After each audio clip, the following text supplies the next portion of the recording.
Well, well, well. How are we doing, chat? How's it going? We doing all right? Everyone able to hear me? Hopefully, maybe. I don't know. I'm so sorry about that. That break at the beginning. That was quite interesting. Let me move this chat box over here. Holy moly, the chat's freaking out. Very good to see you all, everybody. Whoa. What a flyby. 920 people? Are you kidding me? Holy. Wow. There's no way that's correct. Those are some crazy numbers. Let's okay, straight away. Everyone like the stream. Give us some heyday in the chat. Oh my god, nearly 1,000 people is crazy. Wow. So how are we all doing? Hope we're all doing okay. As you can see, I'm on set here in on the set of Heyday. Wow, that is so cool. Let's get the stream to 500 likes. Can we do that? Can we get the stream up to 500 likes straight away? Only like half of you have to like it. Catalina starting off strong. 10 Unwithered Truther memberships. That's amazing. I hope people get there. Let's see. We got George got one. Zane Whirls got one. Who else got one? Aiden the First. Omni Soap. Oh, Omni Soap. I know that name. Hang on a minute. Ah, it's Omni Soap, the Origin of the Rockstars video. I knew that's who it was. That's so good. Thank you, Tigridden. Another gifted membership. This is amazing. Oh, you sent me a super chat. Let me see. Unwanted Ghost. Did you send one in here? Was it before the stream started? Or were you pretty boring, but hang on a minute. Sort by how do I check my super chats? I forget. Oh my lord, we got Rocker Comic Nerd. Sounds like a person I get on well with. I'm trying to check my super chats. Let me see. How do I actually? Let me look up how that works. How to check chats. You and Solid Silver, the guys did great. Thank you so much. Yeah. Okay. So I will double check that. I sent one when the stream started. Oh, I'm so sorry. I didn't see it come through. Let me see if I can go back in my VOD. Oh, maybe it's because I'm not watching it live, maybe? Hang on. Maybe I'm just crazy. Because it's not showing up at the very top. Do you mean when the stream started, like when I hit live? Or oh, there it is, I see it. Hiya, Withered. Oh wait, this is a new one. Seraphine Azaleus. Hiya, Unwithered. So in media, Afton's always had a problem with motive. Movie Afton does it for shits and giggles. In your new universe, will we have a less ambiguous explanation on why? Thank you very much for our first question. I'll do just a quick introduction. Unwanted Ghost, if you just send your message again, I'll read it out if you see it. Just at Unwithered Truth in the chat, so it can show up for me. I'm sorry about missing that. I didn't see it, but buffering. Let me see. Oh no, there's ads. People are missing the ads. Welcome to Classics Theorists, Sintan Studios. So yeah, quick introduction. Let me see. Quick introduction. I'm just trying to keep an eye out for the super chat because I don't wanna have missed that. Because you were so kind and generous as to send it in the first place. I really don't want to miss it. Let me see. Unwanted Ghost. Yeah, I'm looking for Unwanted Ghost.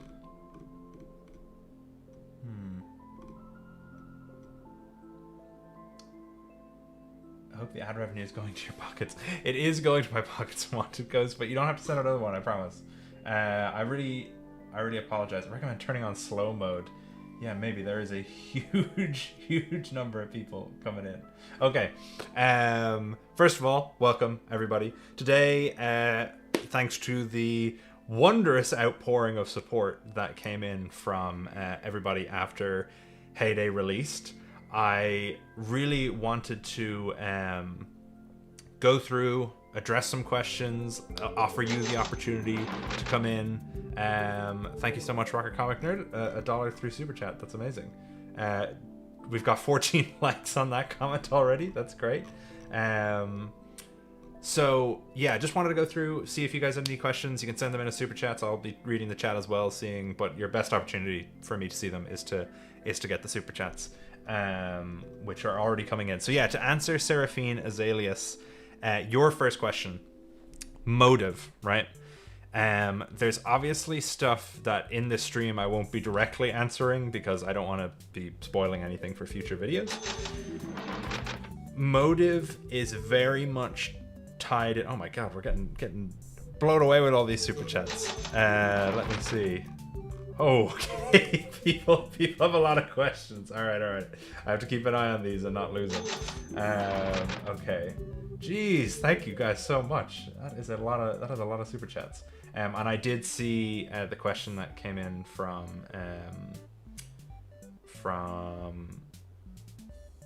somebody. No, maybe not yet. Let's see. So, motive. Sorry, I'm very all over the place, so try to get settled in. So, motive. Very much tied into Afton's background, right? Very much tied into this history I have planned out for him.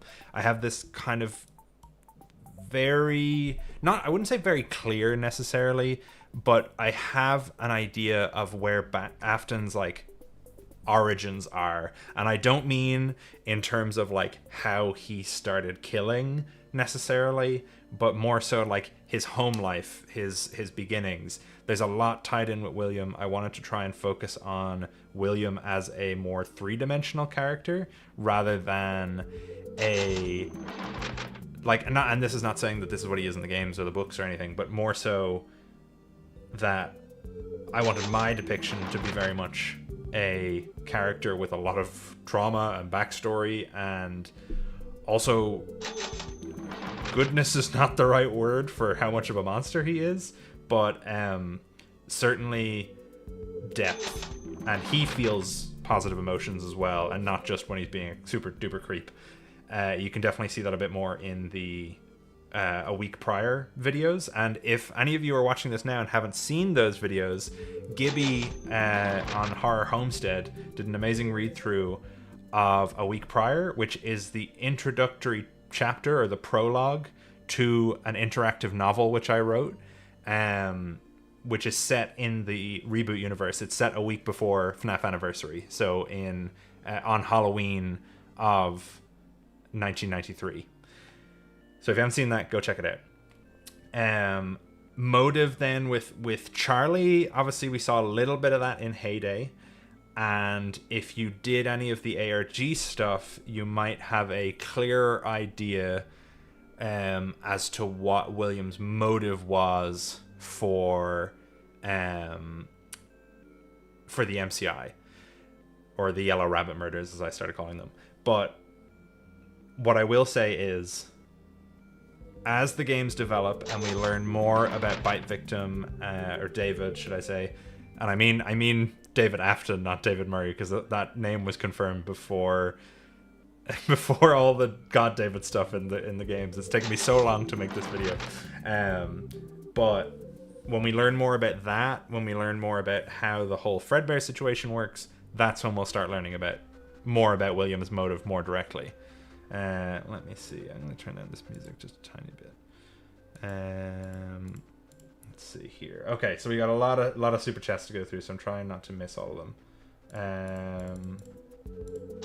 Let's see. My door. Okay, so there was a bunch of them. So these, I'm going to turn on slow mode. How do I do that? Moderation activity. Timestamps, reactions, send feedback. How do I do slow mode? Help! Because these are speeding by. Reactions, timestamp. How do I do slow mode? YouTube live.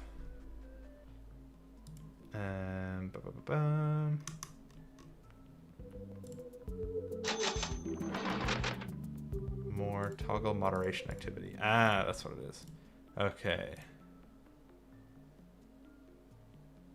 Okay. Whoa. Okay, we're getting we're getting a lot. Let me see. Thank you guys so much. This is insane. There's a lot going on. Okay, I'm gonna go back when I could see them all popping up in the video. Ian Salt Silver did great. I got someone with their truthers. Let me see here. I know there was a big wave of them coming through at one point, so I don't want to miss them. That was Rocker Comic Nerd. Requesting a volume raise. Can't hear you on the phone. Okay, I'll pump that up a little bit. Hopefully that's a little bit better. Let's see here. Oh, festival guys. Oh my lord. This is amazing. You guys are insanely supportive. I really love it. This is amazing. Question, the toys. This is from, sorry, The Wolf, who is a mister for $9.99. Thank you so much. The toys seem to be very good at their job, unlike in the canon. If that's the case, why were they still scrapped? So this is actually interesting. It's something that I came... An answer came to me because... And this is the funny thing, right? This is a little peek behind the curtain. The first episode of the series is called What If FNAF... Jeez, guys, this is crazy. Thank you so much. Let me see. Let me see. How do I do slow mode?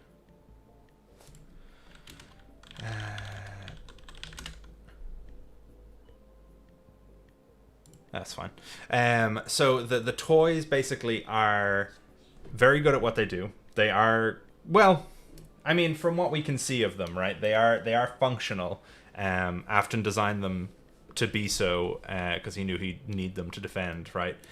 But something I didn't talk about in the video was the idea that on night 5, the puppet turning against you, the puppet turning the toys against you, there might be hints at that earlier in the game. Now, something that will probably come up a few times in this stream is that the video, you know, the actual video storytelling is different than how it would actually be if it were a real game that you were playing bit by bit, right? And what I mean by that is, in, for example, the video, the night 5 phone call with Jerry that gets cut off and you find out it's William, I think realistically and actually timeline-wise, it would make more sense if the Jerry phone call comes on night 4 and then the William call is on night 5 and then you realize, oh, we were playing the whole time as William. But when you're telling the story of the video, it's much better to have him be interrupted, you know, and have it kind of one after the other. So stuff like the puppet potentially taking over the toy animatronics could be something that maybe, oh, only one of them happens on one night or something like that. Or we get hints of it through the phone call, like, you know, oh, by the way, sometimes these new robots, they get connected to the old system and, you know, blah, blah, blah, blah. Something like that. But he does mention on night 5, in the night 5 phone call, that basically the toys have been acting up. They say the new animatronics are acting up. We don't necessarily get a hint of that in the gameplay, in the video, until Charlie takes over. So my idea is that Charlie has kind of been slowly trying to get her claws into the system so that on night 5 she can throw everything at him and guarantee that he dies, which obviously, unfortunately, in the true ending is not the case. But yeah, hopefully that answers your question. The Wolf Who is a Mister. Thank you very much. Let me see here. Scrizzle didn't seem to come with a message. Thank you very much, though. That's still very kind of you to send the super chat. Now there's another wave here. I just want to make sure I'm not missing anything. Oh my god, I'm never gonna keep up with all this. Devilivandrezelem. I'm so sorry. I'm sure there's like a very simple pronunciation of that name that I'm just missing when it's strung all together. So, is game real / will be made, or is it just animated parts? Right now, it's just animated parts. Right? It's all Blender. It's all trickery. It's all made to appear as though it's a real game. But I will say I am glad that you have that thought in your mind and that question. And it's a compliment to me that you would even consider that it might be not animated. This is something I suppose I could just talk about briefly. But one thing that I tried to focus on in both videos when making stuff like the UI or animating the players' movements, because all the animatronics are going to move the way they're going to move no matter who's playing the game, right? But the player movements are actually super important to getting that sense of this being a recorded footage rather than an animation. So stuff like on the menus, like the mouse movements, like being a little bit shaky or moving to the wrong room first and then moving around. Stuff like that is the details which I found tried to make it seem more like it was a recording rather than something that had been pre-rendered. Oh my lord. I'm gonna have to try and keep up with everything. So have you gotten any word from Scott himself? This is from Seravian Azaleas again. Thank you so much. I have not. I've heard nothing from Scott, unless I'm really bad at checking my emails and I miss something. I believe I don't know if he is aware of it, if he's not. I've heard that certain elements of certain official teams. Now, this is not me like teasing that like Steel Wool is making the reboot or anything like that, I promise. But I do know that like there are certain members of official FNAF teams that are aware of the first video, at least. I don't know about the second video, but with game theory reacting and stuff like that, I would imagine eventually Scott might become aware of it. We've got the MatPat, like we've got the game theory Tom to MatPat, Toy Bonnie to Scott pipeline now, so maybe maybe Scott can find out. We'll get MatPat to say it to him. Not that I've ever talked to MatPat or know him or anything like that, but maybe we'll see. But no word from Scott. It would be like a dream come true if he like commented on one of the videos and gave his thoughts. Even if he hated it, I just would be really cool to know that he saw it. SolarWind3656 asked, "Hey, Unwithered, to what extent does the puppet in Heyday have awareness or agency? For example, if it were Henry or Mike, would she attack?" So, as far as we know, in Heyday, or in Anniversary, the puppet killed Ralph, right? Like, we hear Ralph on the phone, the puppet's on the other end, laughing, he dies, then we find her, like, crawling around his body in the vents, and he's covered in blood.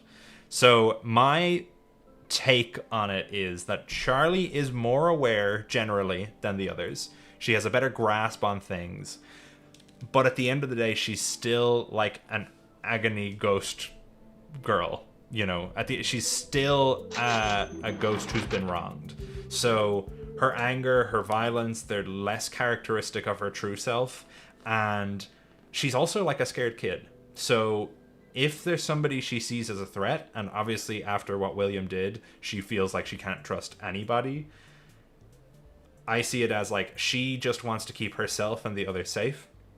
And if she thinks that like one of the adult like night guards would be a risk or a worry for them, she'll want to get rid of them. Because William, obviously in this game, played as a night guard and did horrible things. So she has this fear of letting everyone down. So she's more aware. It's not like she's like sadistically killing Ralph or Mike or whoever in Anniversary or anything like that. But she's also not like 100% in control. Like, she's not a mech suit crawling around, you know, just having a good time. It's not fun to be a spirit in FNAF. So thank you very much for your question, Solar Winds. Let me see.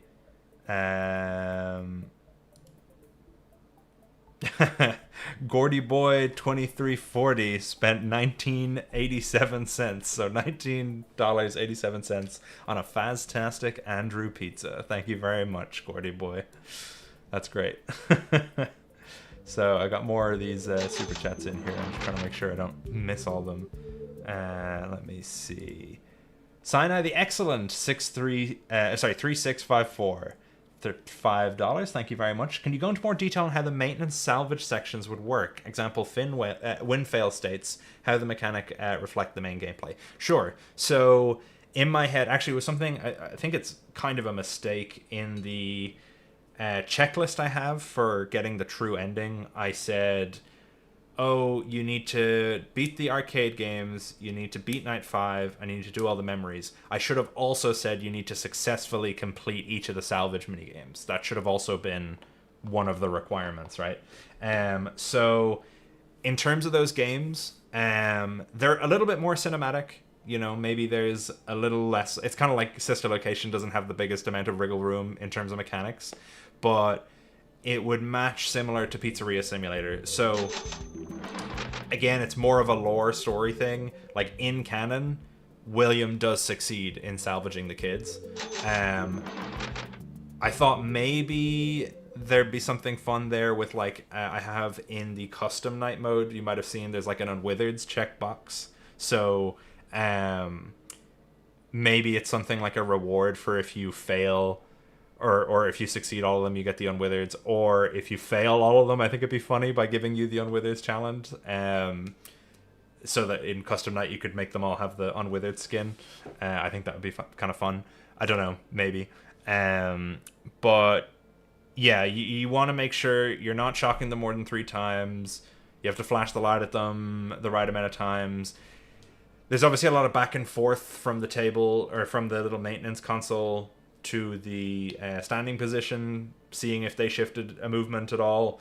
I'd have to flesh it out. I'm sure I could probably come up with more details and stuff like that, and maybe having different variations on, like, choosing the nighttime song, or you can potentially skip them all together. That was something that I thought, like, at the beginning it says, are you sure you wish to continue? And if you just hit the red button, it'll just go straight into the nighttime. So if you don't want to play those maintenance minigames, you wouldn't have to.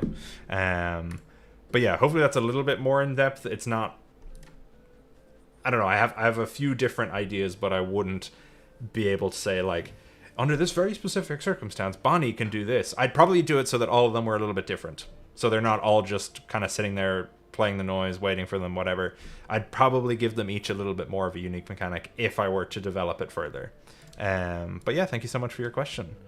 Let's see here now. Let's see if I can go back, because see, the YouTube super chat thing only survives a certain amount of time before it just lets them all blip away, which is annoying. But I'm going to keep an eye out for these. Mr. Squeaks, $2. Thank you very much. The game from the comment on your OG vid incoming. From the commenter, Pika Pete. No, I mean, I don't know. It'd be really cool to work on something. But I don't know. I don't know when that would happen. I'm sure game development takes a really long time. So would love to do that. But yeah, it takes forever to make a game. I mean, it took me 8 months since the video came out to get this one here. So I mean, someday maybe. That'd be cool. Let me see. Winston 2443, $2 Australian, I think. Will you have the shadow animatronics in the reboot? Kind of. Don't have a super clear idea for Shadow Bonnie, other than maybe some sort of Yellow Rabbit variant, and depending on your thoughts about some of the Nightmare animatronics, it might tie into Shadow Freddy. And that's what I'll say about that. I have had a couple of Shadow animatronic ideas, but I also am like, I don't want to start murkying the waters further about, like, this character is this, and also this, and this other character, and this thing is this. There's so much of Shadow Bonnie is the agony from this thing, but he also looks like Toy Bonnie, which is unrelated, unless you think it's Charlie 87. And also, he's probably a Spring Life. What change in Heyday? Okay, so this is from Rec Room. Thank you very much. What change in Heyday are you most proud of in terms of changes you openly mention in the video, of course? I mean, it's the kind of biggest change, right? Like the toys system. That's something that I honestly, up until recently, up until like finishing the video and rewatching it and seeing everyone's reactions to it, I didn't consider. I forgot how big of a change it was because I've been working on this thing for such a long time.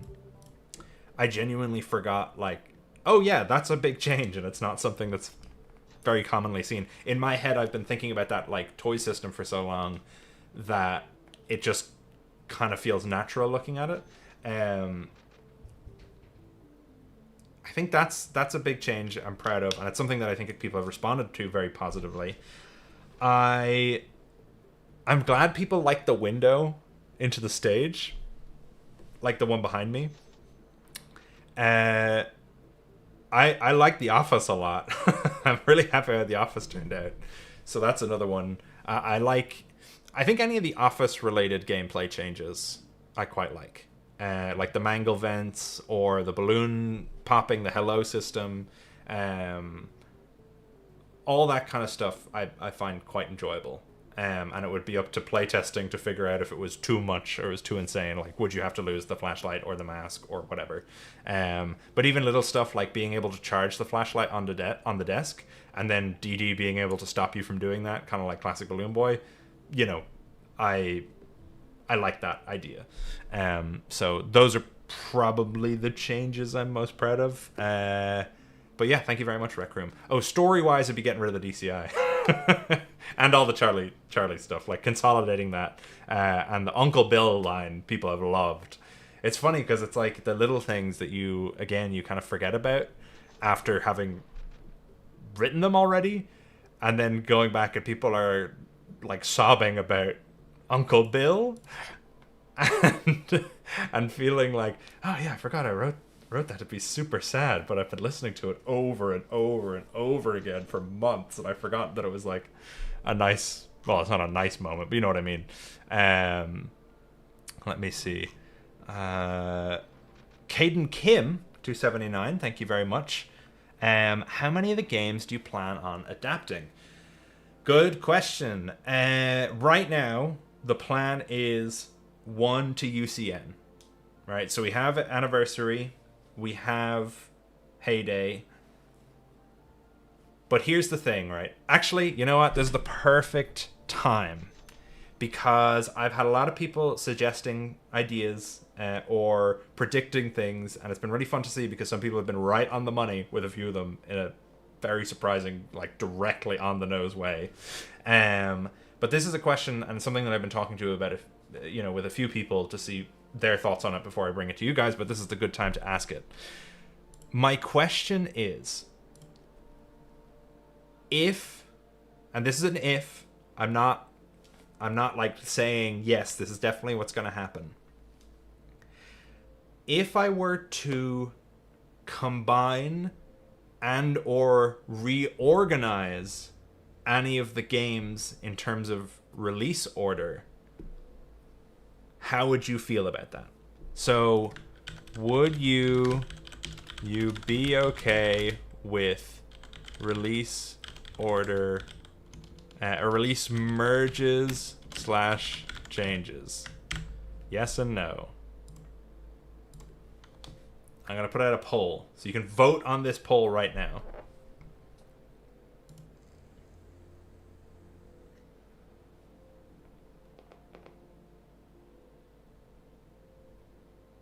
And if anyone's confused by the question, what I mean is, like, if I announced that the next video was like the FNAF 4 reboot, but it was like my third reboot game, and then later on I did like 3 or Sister Location, or I combined Sister Location and 4, or something crazy like that. I'm not saying anything that's specific because I have ideas as to what I want to do, but I also don't want you to think it's a particular idea that I'm going with, because I don't want opinions on the idea itself. I want opinions on if you'd be okay with it in concept entirely.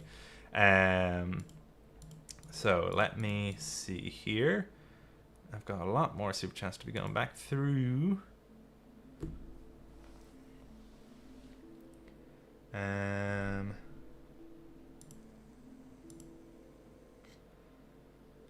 Let's see. So that was the Rec Room one. Got that one. And honestly, guys, this is the generosity is overwhelming. So I'm sorry if I'm taking a while to get to your question. I'm gonna get to them. I have the stream VOD pulled up on the other monitor, so I'm just going back through and trying the best I can not to miss anything. So let me see. Looking like the answer is 93% yes. So I am glad to hear it. 7% of people that said no, I'm sorry. Maybe it's because you just really want to see 3 next. That's the thing, is I don't want to leave anyone disappointed where they're like expecting 3 and then Sister Location comes out and they don't care about Sister Location. But I would also hope that it's good enough that you enjoy it anyway. This is the Caden Kim. How many games do you plan on adapting? So yeah, 1 to UCN. Maybe potentially combining some of those together or moving around the order of them. So it might not be a full 6 games, or it might be the 6 games, or sorry, it might not be a full 7 games. You know, it might be 6, or it might be moving around the order so that like it goes 1, 2, 4, 6, 5, whatever. I wouldn't do that, but you know, random order being suggested. Catalina's 200, thank you so much. I forgot I wrote these little like messages. Thanks to Catalina's 200 sec. I don't know what the currency is. We can afford to pay Ralph for the next week.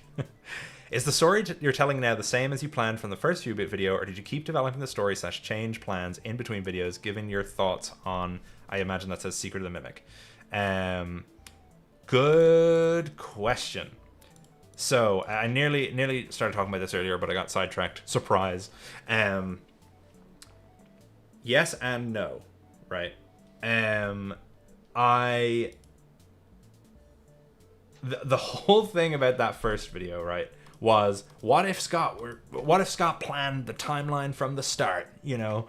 What if he had all this stuff in mind? Because at the time I wasn't thinking about remaking a new universe. I know I kind of talked about it a little bit, but I was going, oh, what's the main story that I kind of understand from the games? What can I kind of link in earlier? Like, oh, Mike would be in the Sister Location house, so we'll show that at the beginning of the game. Oh, that'd be cool. Oh, the week before happens, so we'll kind of make a reference to that. But I also didn't want to be constrained, and I was like, oh, the MCI would be cooler if it was happening here, and the MCI, the FNAF 2 location. So I was making little changes like that here or there. But as it went on, and I started writing the book, and I started making this video, it was like, oh boy, there's actually a lot of stuff that I could adapt and alter and change and really try. Oh, that chat rate is at 87. Now it's at 84. These are all relevant numbers. Very good.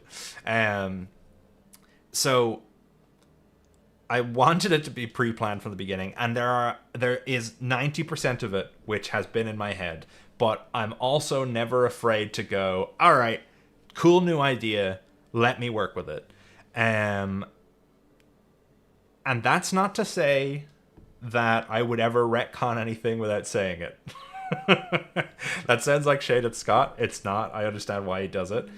For my series, I just don't want to, you know, muddy the waters so much, because it's supposed to be about like a very clear, straightforward narrative, or as clear and straightforward as you can kind of get in this format with the ARGs and all that. So I wouldn't change anything that I'd set up. I would always be looking to things and going, okay, what have I established as a fact? What is on-screen information that can't change? And what is something that, like, also I couldn't have made up in advance? You know, like, all people are going to say, like, oh, all the Secret of the Mimic stuff, you couldn't have known that then. To be fair, all the Secret of the Mimic stuff that's in this video, bar aesthetic references, was pretty much planned from the first video based on the stuff we knew about Tails. So, for example, Edwin being involved, the security bracelet being made by Edwin, all of that kind of stuff was related back to Secret of the Mimic, or back to Edwin from the books, which is why his story is a little bit different here, because he obviously took the deal to join Afton Robotics. But stuff like the Helpy computer email system looking like that was obviously heavily inspired by Secret of the Mimic, so that's more of a visual thing. But overall, it's pretty much the same story, but I'm also not boxing myself in if I have a cooler idea that I still can do because I haven't, you know, prematurely ruined it by setting up something else. Like today even, I was looking at something from Heyday and I was like, what if it was this? What if I could do this? And then I tried working with it and it didn't work, and it would have just confused things so much that I went, no, the thing I had planned, I'll do that. But rest assured, if I find something cooler or more narratively satisfying than what I had quote unquote planned in my own head and only I know about, I'll change it. But yeah, same general idea, same general layout. So let me see. Serafine Azaleus again, thank you very much. When will we get to 4? Will Foxy have his hot tongue that Scott was too cowardly to keep? That'd be cool. I'd be open to... oh, you mean hot tongue like hot tongue. I didn't think you meant that. I thought you meant like hot, like Molten Freddy. Like...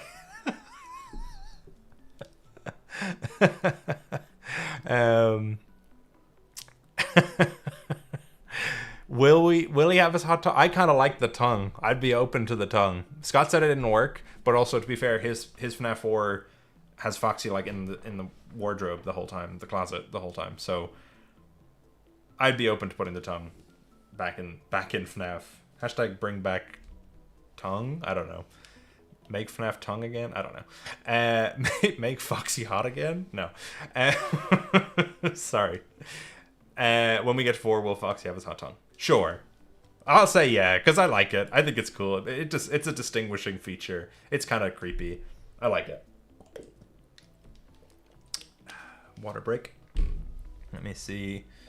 We need answers about the Bite of 87. Go back and watch Anniversary. All the answers you need are in that video for like 2 frames. Let me see. We seem to have people coming in and out of the chat, so if you haven't liked the stream yet, go ahead and like the stream. It'll really help. It'll get more people in here, and we can get 2K people asking questions. Did someone say stop saying 6 or 7? I really didn't mean to if I did. Jada Pug tipped £4.99. Thank you very much. Is there a reason you picked William over Michael as the FNAF 2 guard? Yes. Multiple reasons. First of all, I'm not 100% convinced. I'm pretty much convinced at this stage that Mike is Fritz. For a while, I was considering Mike might be Jeremy, and Ticket to Fun kind of supports that, which is interesting. But a huge thing, and I had a section about this in the video explaining why, but I thought it just kind of worked on its own to just put it out and have people react to it, and any reactions I've seen so far have been positive toward it. Little bit of confusion. We are playing as William the whole time. We're not ever playing as Jerry or Jeremy from the original. We're always playing as William, and he's been listening back to the recordings of Jerry's week, which happened the week prior, which was the same week as the MCI, which is why after William kills the kids on Wednesday, Jerry's call is from Thursday or Friday, depending. And that's the first time the animatronics have woken up ever. That's them walking around for the very first time. So, slow down the chat, slow down the chat, slow down the chat. I don't know how to slow down the chat. I'm an idiot. I'm so sorry. Does anyone know how? Let me see if someone's messaged me about how to do this. Let me see.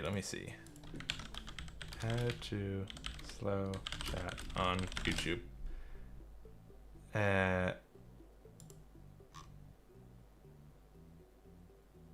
Edit on your stream. Okay, so maybe it's in here. And let me see. I might have this here.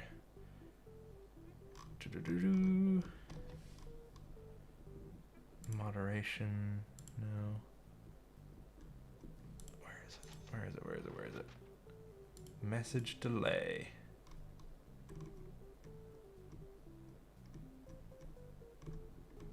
Oh my lord. I'm so sorry. I'm just literally blind. Customization. Slow mode. There we go. Let's say 20 seconds between messages. There we go. Hopefully that updates. Maybe. We'll see if that works. My chat has also disappeared on OBS for some reason, which is annoying, but that's fine. Yeah, if there's any moderators in chat, actually, please, if you see bots or anything like that, please get them out, because we don't want them here. We don't want no AI. So yeah, picking William as the FNAF 2 guard, part of it was the twist in FNAF 2 is like, oh, it's a prequel. And, oh, it's probably the Bite of 87 that you're playing as the guy that gets the Bite of 87, blah, blah, blah, blah. There's all these twists and turns throughout the game. Oh, it's not the same set of murders. Or, oh, it's the murders from the first game, you know, depending on what you think. So there's all these different twists and turns, and I was like, I can't really do any of the same twists and turns, because I could do it like, oh, FNAF 2 is actually a sequel, but I didn't have ideas for that and how that would work. So I was like, oh, I know what a good twist would be if, and this was not just done as a twist because I wanted to tie it in with everything about like William being the guy to commit the MCI and then coming back the next week to observe what he'd done to the kids, to the animatronics. It makes sense, you know. It makes sense that he would do that as a way of observing them and seeing if it worked and blah, blah, blah, blah, and testing on them and all this kind of stuff. So there was a lot of different reasons, but it was also that wanting to put in that twist, you know, wanting to put in that like rug pull moment. And it seemed to work most of the time, or mostly for people watching. And then in hindsight, you go back and you go, oh, there was a purple mug on the desk the whole time, and all the custom night stuff was from William and blah, blah, blah, blah. So, yeah. So that thank you, Jay to Pug for that. It's a good name. Thank you for that question. So let me see. We've got another one coming up here. Blue Tunes YT. Are there any plans of these concepts to become playable games in the future, or are you strictly just sticking to videos? I would love to make them playable games. I really would, but I know game development takes an even longer time than faking it. So, and I don't know anything about making games.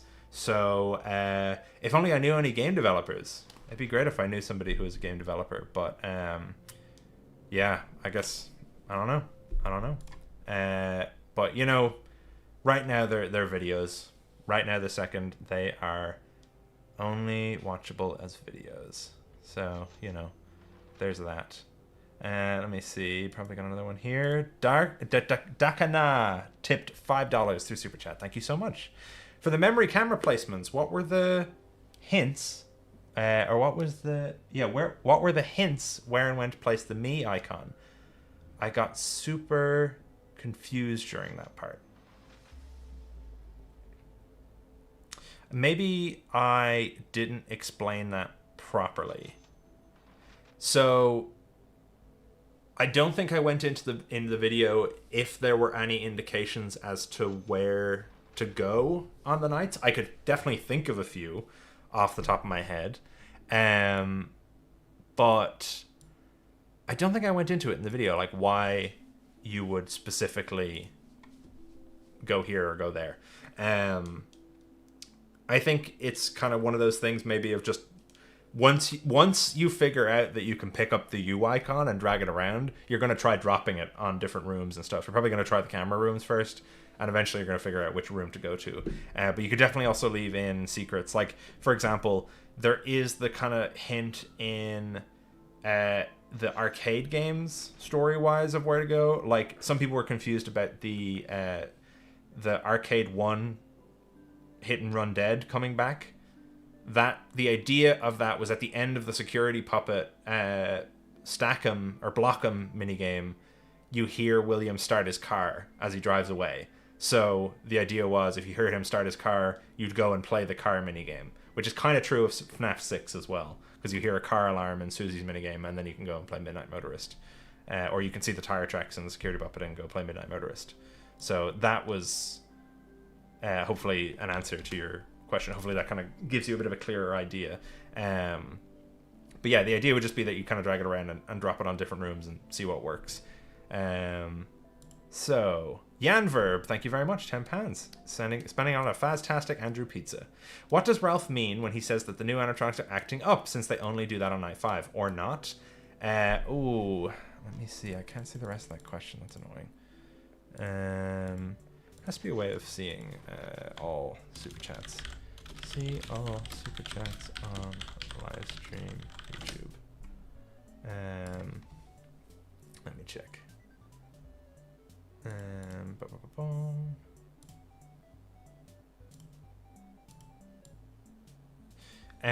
So I'll answer, while I'm trying to figure that out, I'll answer your first question. So I mentioned a little bit earlier, Ralph says the animatronics will be acting up. I see that as either throughout the game, which I didn't really go into, maybe on like night 3, one of the toy animatronics just shuts down randomly and starts coming towards you. And then on night 4, maybe 2 of them do that. And, you know, then on night 5, all of them shut down. So maybe the hint is that Charlie's been doing this as like a test run throughout the week, because we have this thing in FNAF that as the week progresses, they get stronger and stronger and stronger and kind of more capable. So the way I look at it is the reason Charlie doesn't just like instantly go and murk William the first night that he's there is because she has to go and double check that, oh yeah, I can definitely take over all of them at the same time, and it takes a little bit of effort. So yeah, that's why. Let me see. Can I go in here? Play as a certain ad, create highlight video, stream member. Yeah, I really find it difficult.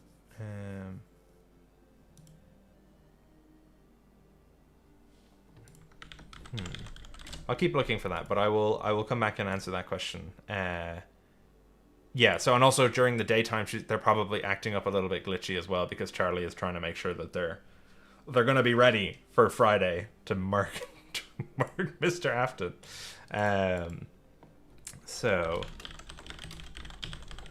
as a creator...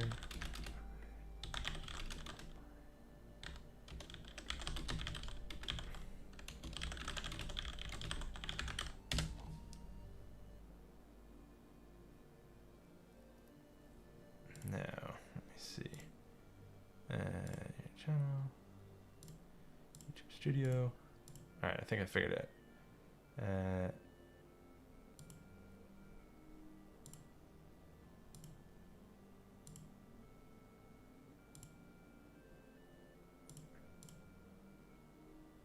Alright, I'll go searching for the next question, and then we can have a yap. We can have a yap. Alrighty.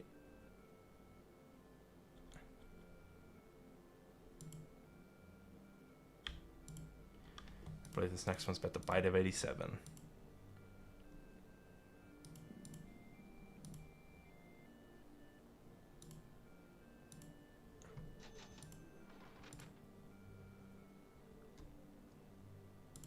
Your activity.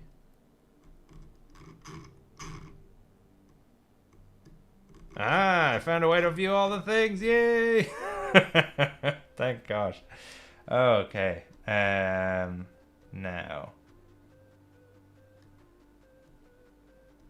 So I'm just going to make sure I haven't missed anything. Secret of the Mimic. Oh, do the events Secret of the Mimic happen later than they do in canon? I missed that from Gordy Boy. That was the 1987 question. Gordy Boy, Secret of the Mimic events are different. I'll say that.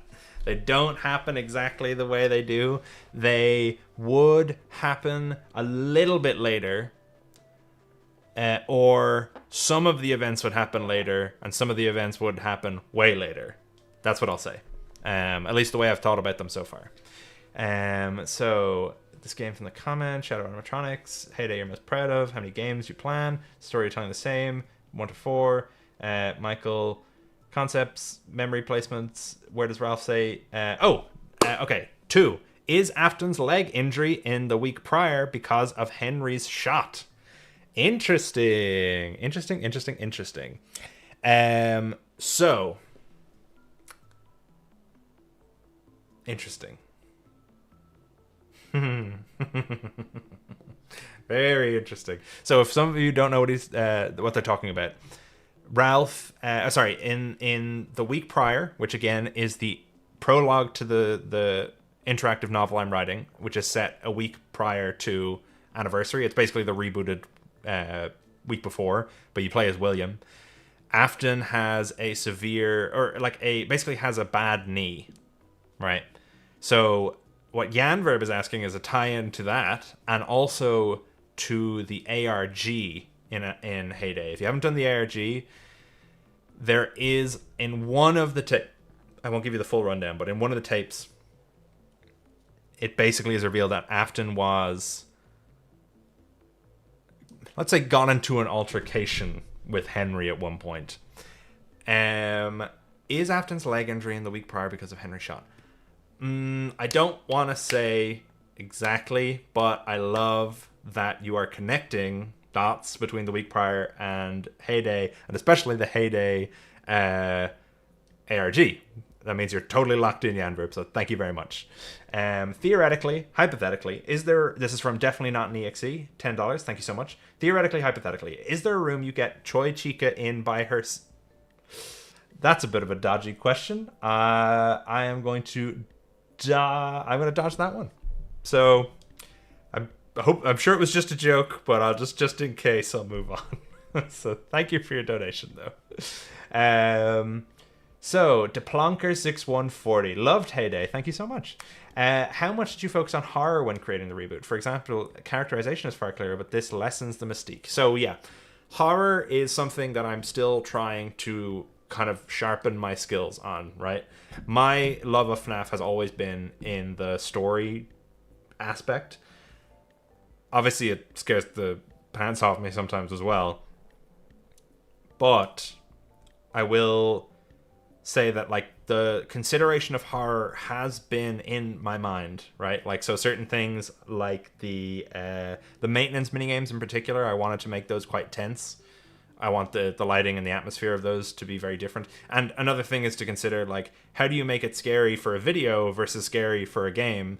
Like, I think the maintenance sections would be really scary in a video, or sorry, in a game. Like, if you're the one that has to keep looking back and pressing the buttons and everything, it's maybe less scary when you're watching somebody else do it. But something like the yellow rabbit in the video is quite scary because he's kind of messing with the whole structure of the YouTube video. He's got the loading bars in his eyes and he just shows up out of nowhere and he breaks everything. So there's certain things which are scary in different contexts. There are certain things which work with story in different contexts and the presentation of them. So it's a consideration I have. I want to get better, and I want to, by the time I have to work with Springtrap and the Nightmares, I want to be really good at it. So hopefully I can improve. It's definitely a consideration when I'm writing the week prior, because I think being in the head of a serial killer is awful, and it should be awful, and it should be scary in a bad way. So there you go. So Nice Fly the Over... Can't speak.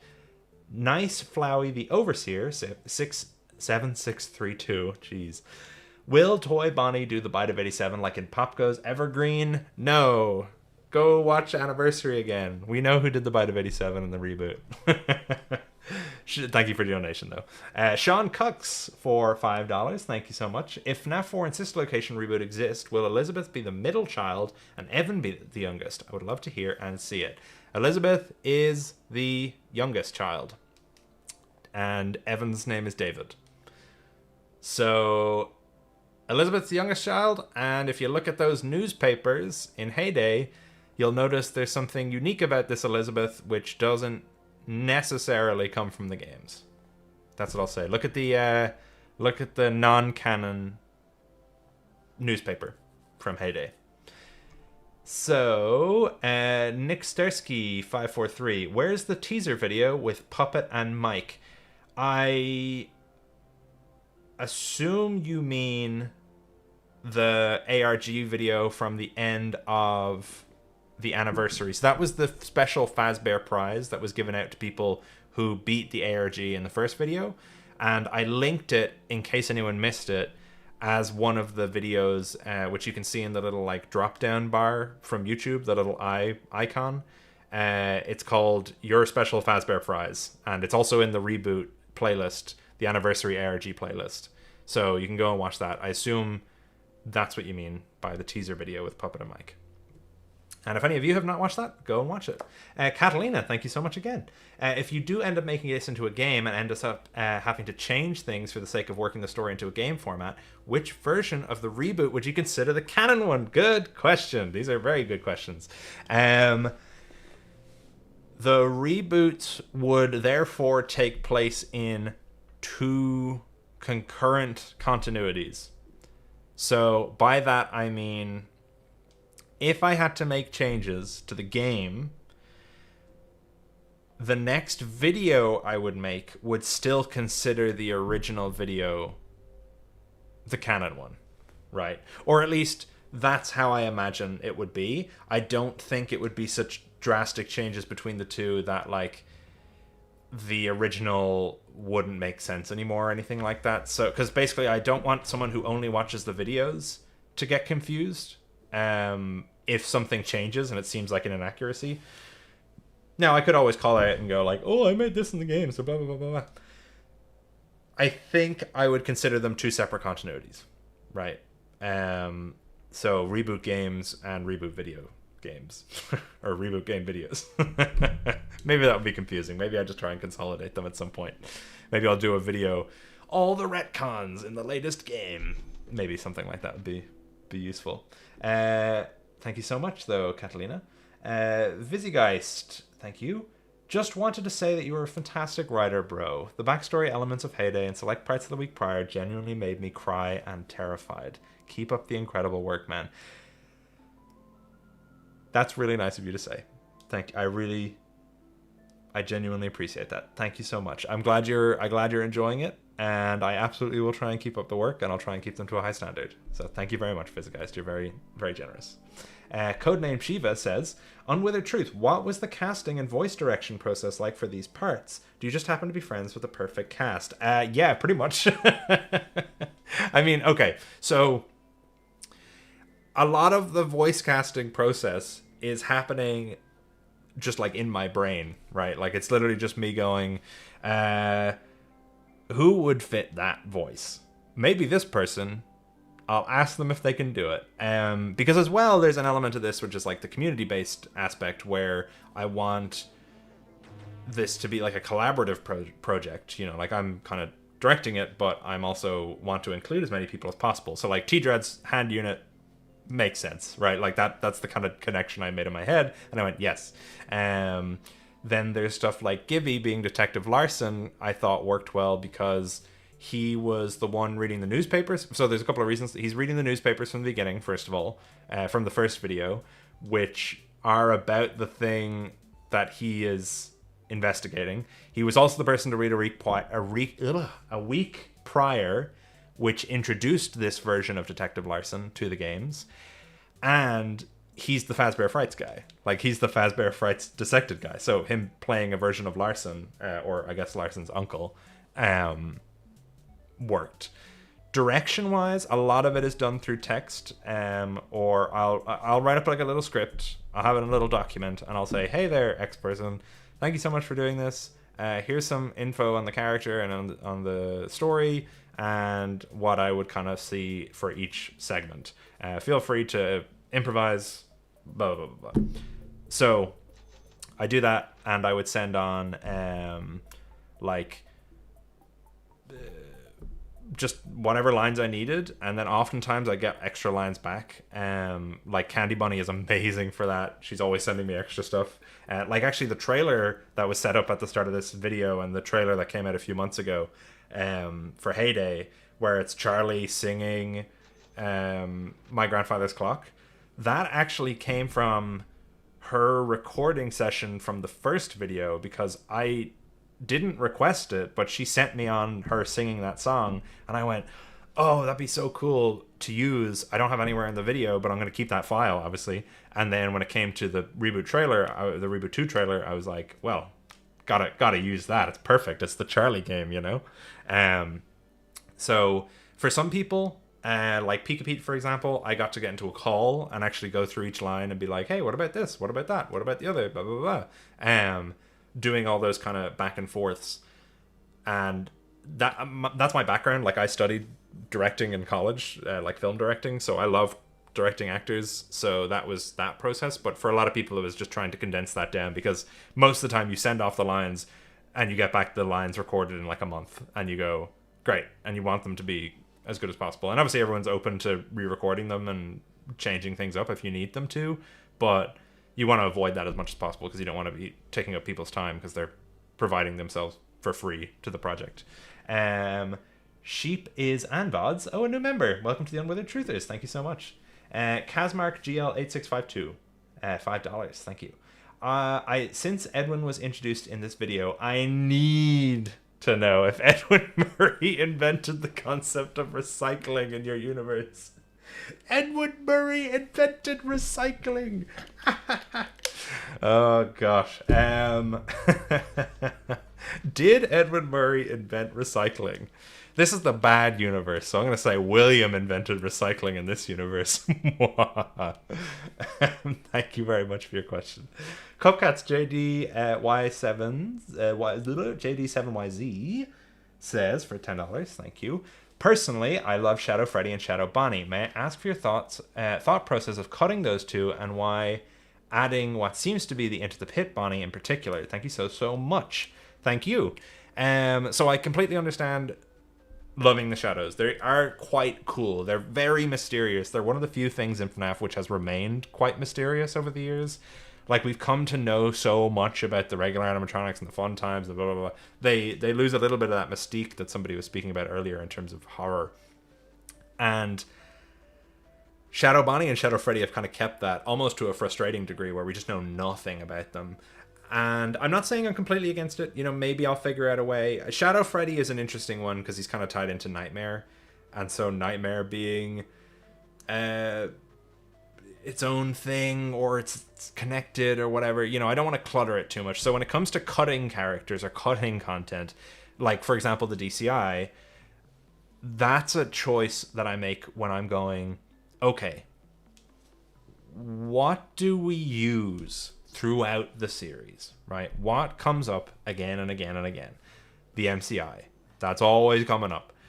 We've got William, Purple Guy, always coming up. Spring Bonnie's always coming up. Agony in the books and stuff like that, and like Eleanor-isms, all that kind of stuff comes up a lot. We have obviously the full Into the Pit game, where the Pit Bonnie is a whole character. He's based on William. Henry's always coming up. Puppet's always coming up. Souls and Happiest Days and all that kind of stuff. That's all coming up all the time. DCI, never showing up. Toys, they show up once and then they go away. There's all this stuff that kind of comes in and out of the series. So when I'm looking for stuff to cut or to streamline, that's where I'm looking, is those little things. And obviously it's fun to have just pop-in characters like Candy Cadet. What I see is those like Easter egg characters like Candy Cadet or like the Paper Pals behind me. I put those in the background in earlier games to establish them a little bit more. So they're more like recurring Easter eggs. But with something like Shadow Bonnie or Shadow Freddy, I don't actually have a solid idea of what they do one way or the other, whether as Easter eggs or as main parts of the series.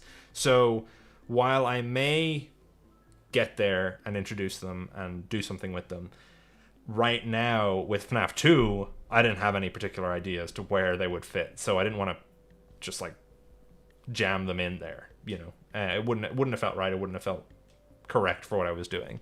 But thank you so much for your question. Black Ops 9696. I saw you added Edwin Murray is the canon in the canon ending of FNAF 2. Heyday. Does this mean we'll see him again in the future, or maybe the Mimic? Maybe. Here's a question. What is it that the marionette does before she attacks William in that last arcade minigame? Skrizzle05 says for €5, thank you very much.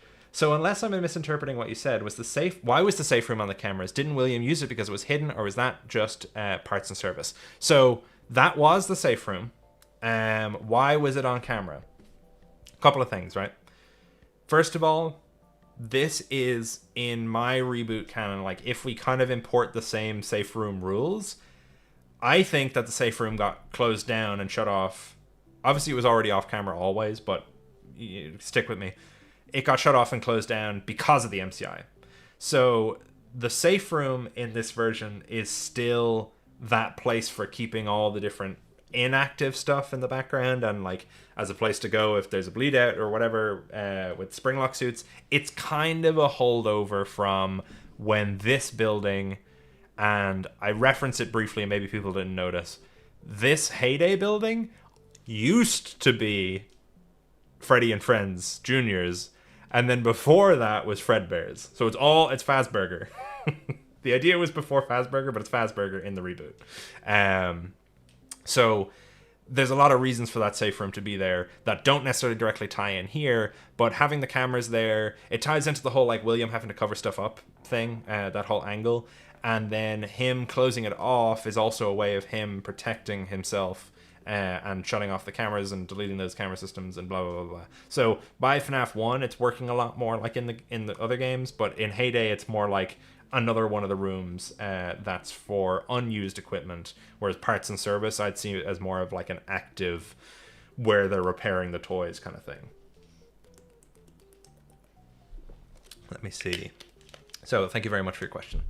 Laney the Witch, hey, how's it going? Hey, my chat. Hey, my king. Chat is asking you to slow down chat. Oh my gosh, more slow down a chat. Let me see if I can make this a little bit smaller.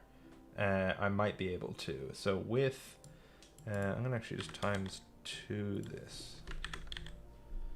So 700 by 1100. Now maybe what I can do. Oh, I'm gonna start messing with things. Ooh.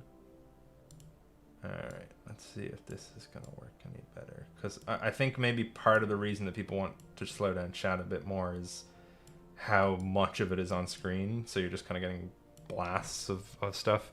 I'm going to slow it down maybe a little bit more. That's probably an old message as well from before I slowed it down, but I appreciate you asking. So I will just quickly turn up that delay just a little bit more. Let's go to 25 seconds. And I apologize, because I was on Game Theory stream yesterday, and I was like trying to spam messages like, please, please do this, look at this, look at this. And I kept being like, no, I can only respond every 10 seconds. So let me go back to the questions. Let me see. Oh my lord, I've lost my place entirely. Guys, this is crazy. You are very, very generous today. Thank you so much.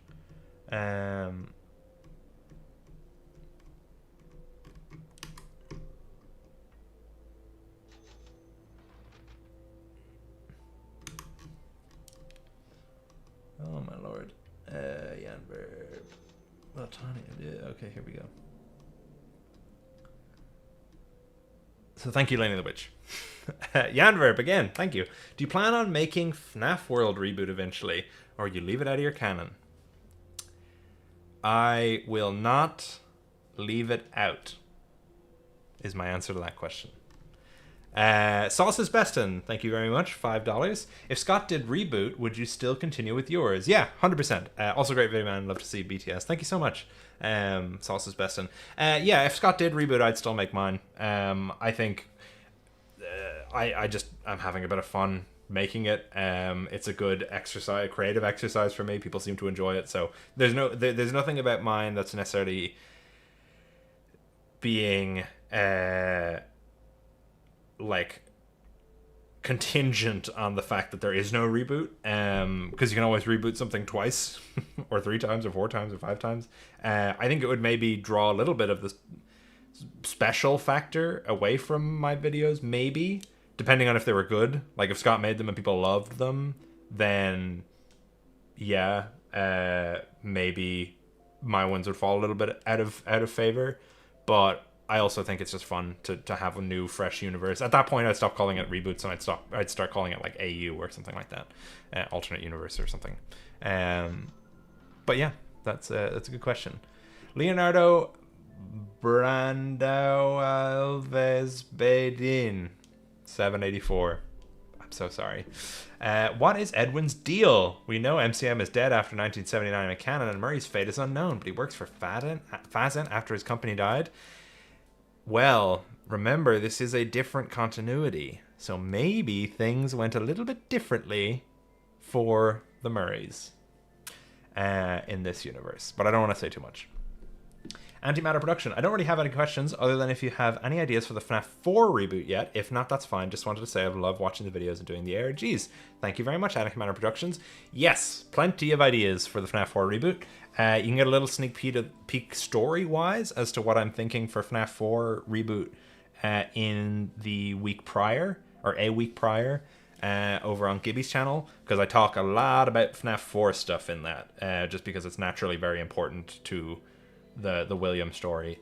But I am very excited to get to FNAF 4. Though, I will say, actually, I haven't thought a lot about mechanically what I want FNAF 4 to be. I've had a couple ideas for the minigames. I've had a couple ideas for... Like, I know the overall story and what it's going to be, but, like, in terms of the full presentation, I haven't fully considered that yet. So, I'm looking forward to getting into that game and being like, all right, how do I chop this? How do I chop this up to be still fun, but, like, you know, and still accurate, but not stepping on any toes, I suppose, you know? So... That's all I'll say. That's all I'll say for now. Oh, you know what? I'll say this. Here's a little tease for you. My current plan, and again, the story doesn't change, but it's just a presentation thing. Current plan is to maybe change up our perspective once again, kind of like I did in Heyday on events. That's what I'll say. Do you know the Charlie 87 theory? Yes, I've talked at length with people about Charlie 87. I actually talked with Gibby on a live stream. Sorry, this is from Leivig4465 for $10. Thank you very much. I spoke with Gibby about it on a live stream. If so, have you considered using instead of the 83 death rate, considering it makes characters, motives, and plot way more streamlined, fitting your series goals? I understand why people have, and Fazent actually argue, Fazent, who kind of has brought the theory forward in the modern times, said it to me before about Charlie's motivations working a bit better if she doesn't fail at saving people, like she's the last one, and so she wants to stop it from happening again, and she succeeds. I think there's extra tragedy in Charlie being the first and then failing to save people, because William, it just makes William worse, right? It just makes William this like horribly monstrous character, and we just keep seeing him like horribly ruin this poor girl, both in her life and afterlife. And so we want to see Charlie triumph. Like, you know, a lot of people were cheering for William to die in Heyday in the non-canon ending. So whenever we see the resolution to their story, it's going to be a very cathartic moment, you know. So I don't necessarily think it works better than what I currently have, which is her in 84. And that's not me being like, oh, well, I wrote it, so it's good. I just mean I've put a lot of thought into why it's related to this time and why it's set up this way. So I'm happy with it being an 84 for now. Plus, all the Charlie 87 stuff really didn't start coming into my attention until way after I'd already written the Heyday stuff. So it wasn't even kind of in my consideration. But even now that it is, I think I'm still happier to have it the other way. Have it in 84 in April 1st. But thank you very much for your question. The Dynamo, L53R, during the last Afton memory, when we're looking at Spring Bonnie, it sounds like someone is choking. Is this William's memory of a spring lock failure? Because I noticed he had scars in the Cassidy death minigame. Another good person paying attention to detail. There's a couple of sounds going on in that Spring Bonnie moment. One of them is William saying, "Follow me." It's very muffled in the background. And there is a lot of memories going on with that suit. And I will say that your scar notice is very important. And actually might tie back into a question somebody else had earlier, though I'm not going to say which one. But good catch, and bravo. So thank you very much, Dynamo, for a very generous £20. That's very nice. Green God 64. How many reboots do you plan on doing? Like I was saying a bit earlier, FNAF 1 to 6. And I said I wouldn't not include... UCN as well. And I said I wouldn't not include FNAF World. That's the plan. But I might do a bit of combination or swapping around in orders. Will there be any ARG stuff / codes in this stream? I might help out with one of them, because a lot of people were struggling, but I will also... I do kind of want to clarify something about that. And I want to tease another thing, but it's not super ready yet. So... We'll see. We'll see. Nautililium. It's all the lowercase letters with no. I'm like, is it not a lilium or is it not a whatever. Natali Ilium. Seraphine Azaleus again. Thank you very much for $5. So assuming we get there eventually, do you have ideas already on how to make Security Breach better? I think I'd have to be an actually crazy person. Like, I'm already crazy, but I'd have to be an insane person to try and remake Security Breach in the same format as it is right now, because it's so massive. I think that's actually one of the problems with that game. You know, I know it has a lot of upsides and stuff like that, but like one of the scope creep things that happened in development, which they spoke about, was just the scale. So if I were to remake Security Breach, I could shrink it down a bit. I don't know. What I have thought about, though, is that era and what I want to do with it. And I have a really cool idea. I think people are really into it. But I think maybe by that stage, when we start getting into the Security Breach, because I'm definitely not remaking Secret of the Mimic like that. Like, there's no way. Like, I just can't do that of that scale, you know, unless I really pull back on how much of the games I'm showing and just keep it to a concept.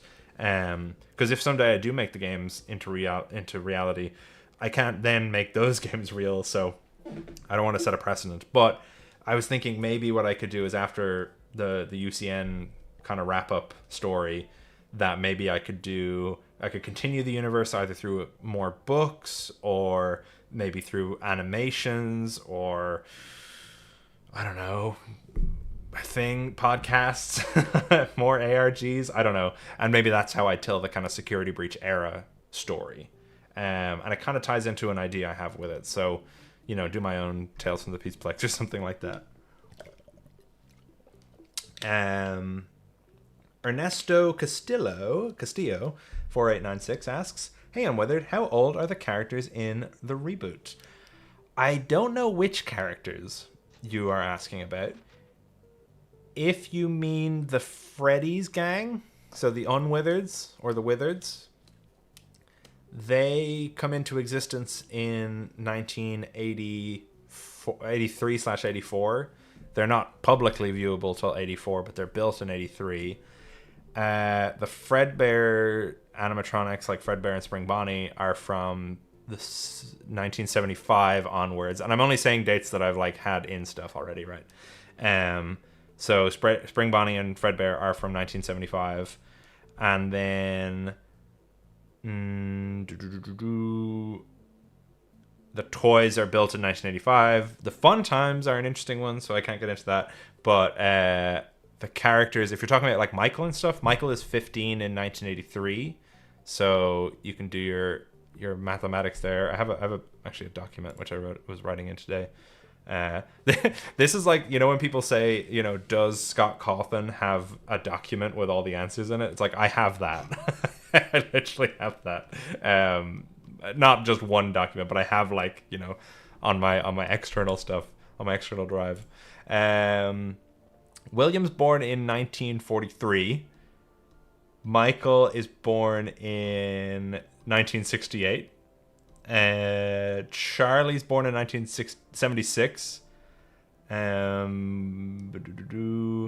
David is born in 1977, and Elizabeth is born in 1980. So those are your dates. I'm not going to give you any more. It's too much. But thank you for your question. Sorry. You asked. I forgot to kind of answer what I would do to make Security Breach better. Again, gameplay wise, it's a huge undertaking. If I had to just tackle it immediately, I would. If you're going to keep the scale, you have to scale up the.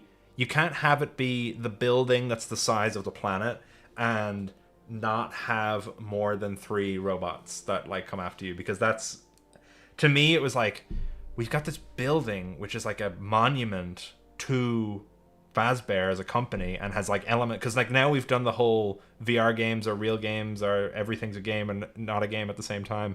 We've done all that.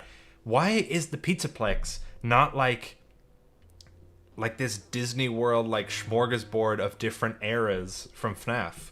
Like, why isn't it at one point you walk into like the FNAF 2 area of the pizzeria where they've got like the toy animatronics, and then you walk across the place and you come across like the nightmares, and they have their own stage and little building. Like, instead of Bonnie Bowl, make it like mediocre melody, whatever. Like, and then you can have like general AI enemies, but instead of doing security bots, like have in this area you're fighting the toys, in this area you're fighting, and like they all have, because there's like there's only so many variations of Chica, Bonnie, and Freddy and Foxy that you can make. So give the Foxies, quote unquote, all their own mechanics. Give the Freddys their own mechanics, the Bonnies their own mechanics, etc. Does that make sense? That's my idea. It's kind of my main idea. That I don't know if people like that. Do people like that idea? Would people hate that? I'm just thinking, if the games are games in universe and people in universe like them for being horror games, like, yeah, put the Springtrap thing from the books, like the Springtrap game from the books, put it in the movie, and just say it's like, yeah, mimics were taught by playing all the games how to be each of these characters. So it's basically those characters minus the haunting, plus the mimic. So yeah. Thank you very much. So Sean Pota 99056, are you planning to keep using the code website for the ARGs, or are you planning to use a different system going forward? I had a couple of ideas about ways of doing the ARG. I think I would like to delve a little more into puzzling and puzzle systems and all that kind of stuff. I don't know enough about it right now to say, oh, I definitely want to do this kind of stuff. I also like, however, the fact that the ARGs right now are actually quite accessible. Because sometimes I've gone looking for ARG stuff and I go, all right, I'm going to have to walk out into the middle of the woods and find coordinates and dig a hole. And I'm like, I can't do that. I don't have time. But if you just have to watch a video a few times or go frame by frame in a couple of places, it's still rewarding, and you're still getting those little tidbits. So probably the code website, but maybe making the way you find those in the video a little bit different, and putting a little bit more effort in, but also not so much that it's too exclusive of a club. I hope that answers your question. Let me see.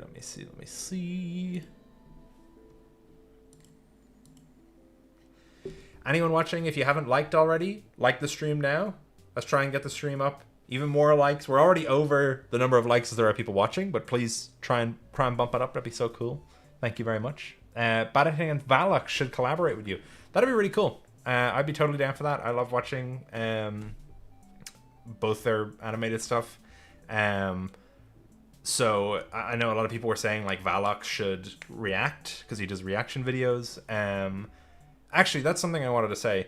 I adore reaction videos, right? Game Theory just did their live reaction yesterday. They didn't watch the whole video, but which I appreciated. They were trying to make sure people watched the original. I wouldn't mind if they did a part 2 or something like that, but that's obviously up to them.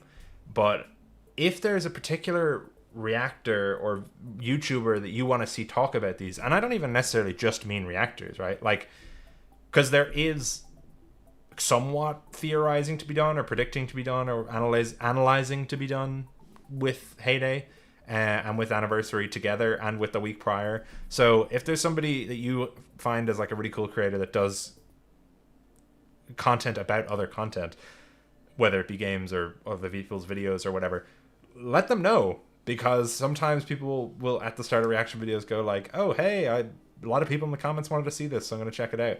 I love watching people react to the video. I've watched way too many.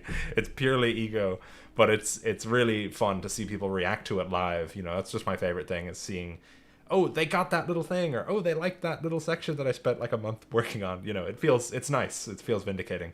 So yeah, don't obviously spam or harass anybody to do anything.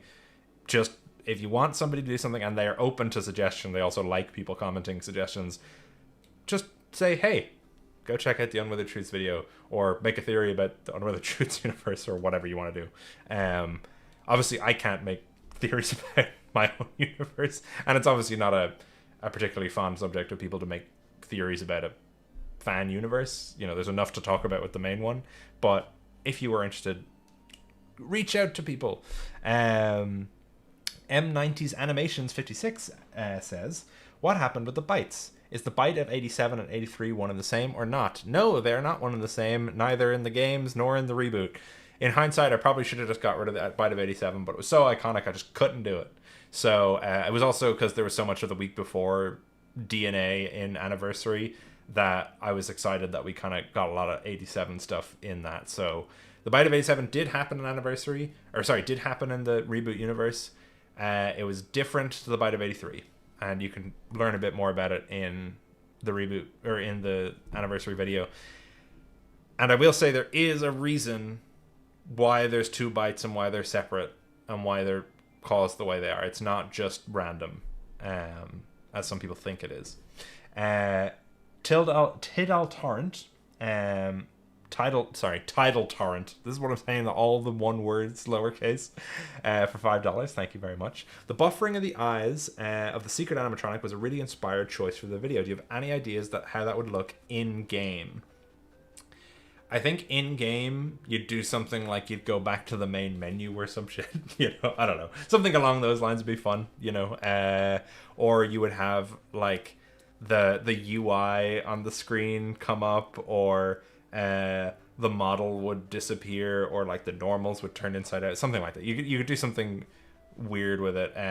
I always think about the moment in Batman Arkham Asylum where you go up against Scarecrow and the game glitches and it looks like your PlayStation has destroyed itself, and it freaked me out so much as a kid. I plugged my PlayStation out immediately because I turned it off or something, because I was like, I know if your computer blue screens, you got to turn it off. And I thought that's what I had to do with my PlayStation. So maybe something, a fake blue screen would be cool. Maybe a purple screen or something like that would be fun. Hada02, FNAF World Reboot? I'm only semi-kidding. I'm only not answering that question. A person's 8784, great numbers. What kind of mechanics did you leave on the cutting room floor? What kind of mechanics did I leave on the cutting room floor? There was only really one mechanic that I left out, and that was using the spring Bonnie mask instead of the withered Bonnie mask on night 5. It was really a time thing in terms of editing it and doing all the sounds and all that kind of stuff, and I thought it worked as like a reveal at the end of the video. Again, that's something that maybe in the game would happen, like in the true ending. If you get to night 5 with all the secrets finished, you'd have the bracelet on the desk and the spring Bonnie head, and instead of the toxic meter, it would be the spring lock tension meter, and you'd get spring locked instead of breathing too hard. But then I was like, is William really gonna wear that instead of the mask? Like, I feel like in like in the game lore, yeah, he's got to keep on the mask to scare them off, but maybe it'd be a thing if you could choose which mask you wanted to use or something. I don't know. But that was kind of the only mechanic I really left on the cutting room floor as far as I can remember. I might have had other stuff early on. I'm really trying to think.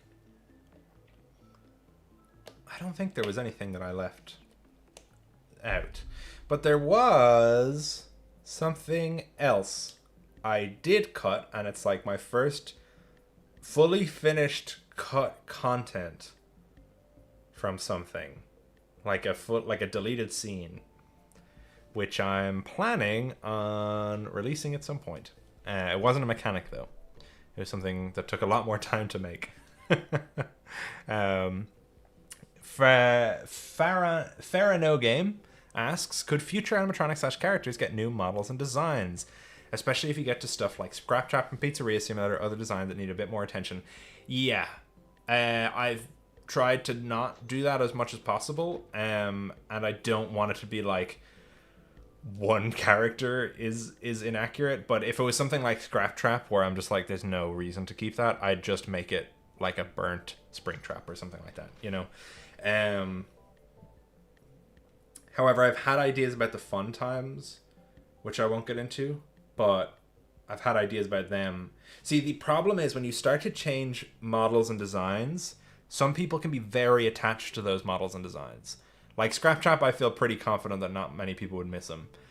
But if I like change Circus Baby, and put some fan model in there or make a model myself, a lot of people are going to be mad, because a lot of people are going to be like, I don't want to see your weird version of Circus Baby. I want to see Circus Baby do cool stuff in your reboot, So I'm iffy about changing stuff out unless it's like very much needed, you know.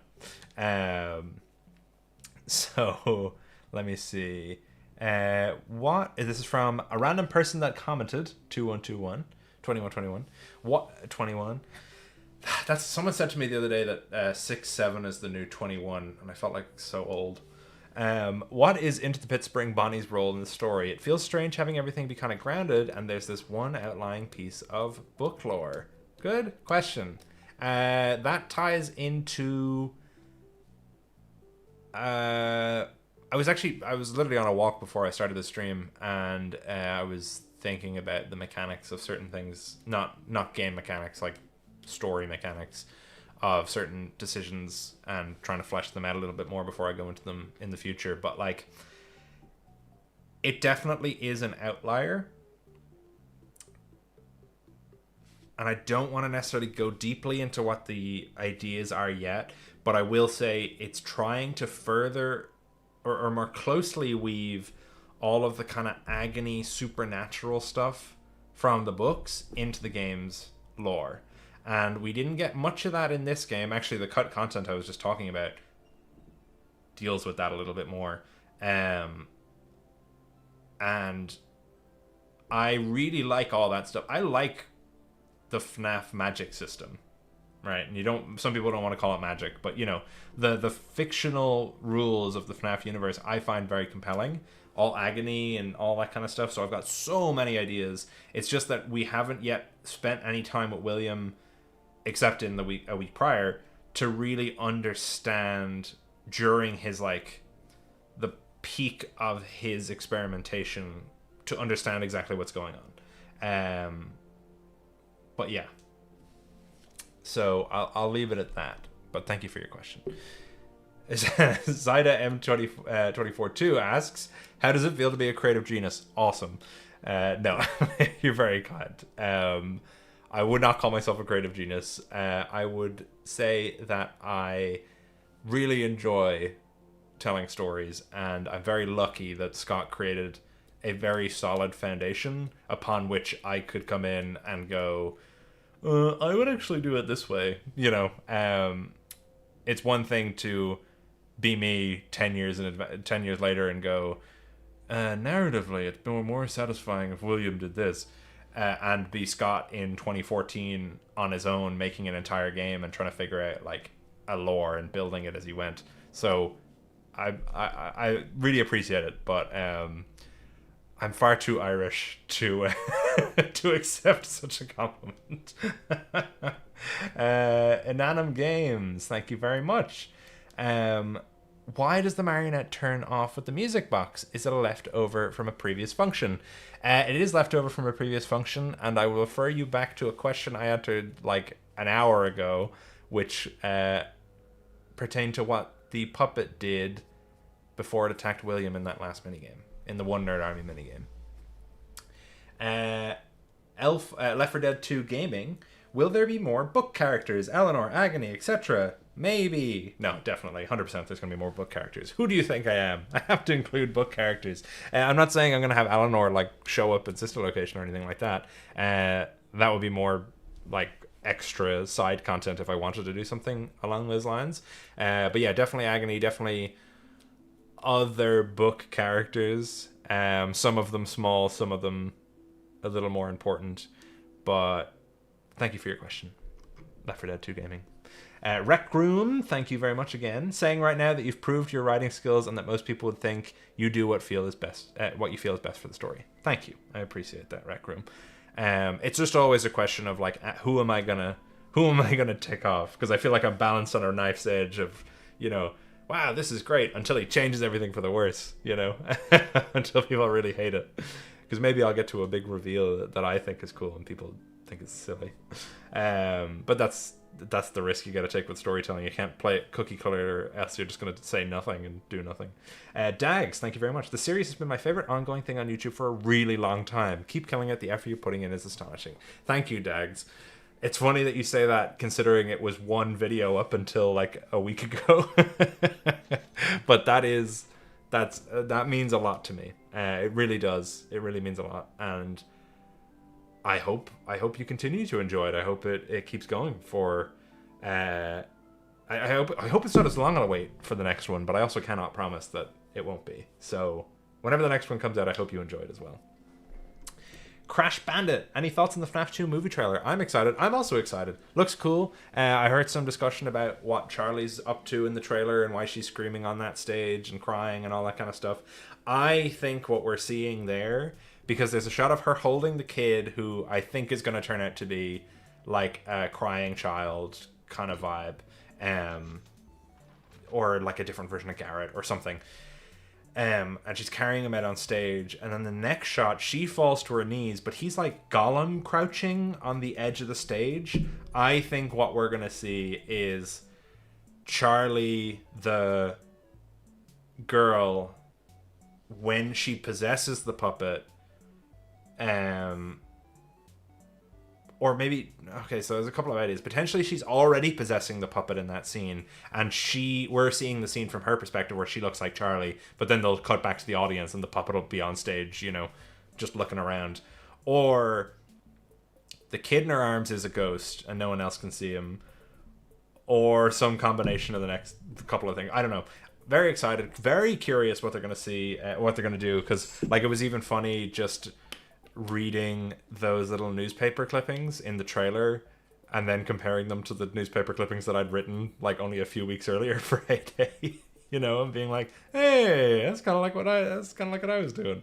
Obviously neither were inspired by one another, but it's just cool that, like, so your FNAF 2 is where you give William backstory as well. Interesting. You know, I'm on the right track. Scott and I don't think that different. But yeah, I am very excited for the second movie. I'm very curious to see what they do. Cesar Fernandez, a new member. Welcome to the Unweathered Truthers. Witcher Loves Ultima. Super hyped to see how you're going to handle 3. Me too. I've got a lot of ideas on 3. A lot of ideas on 6. A lot of ideas in the ways that 3 is redundant story-wise, but so cool premise-wise. There's a lot of questions about 3 and what I want to do. So I'm considering leaving 3 for a later date or doing 3 straight away. I don't know. I have a couple of ideas as to how to handle the story. The timeline itself won't change, but it's just the events and how best it is to tell the audience that story. Tylan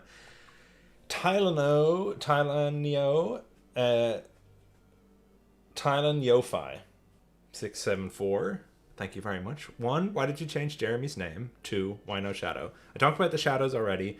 Why did I change Jeremy's name? Because the Bonnie kid is named Jeremy, and there's later Jeremys in the series. And I didn't know why they all had the same name.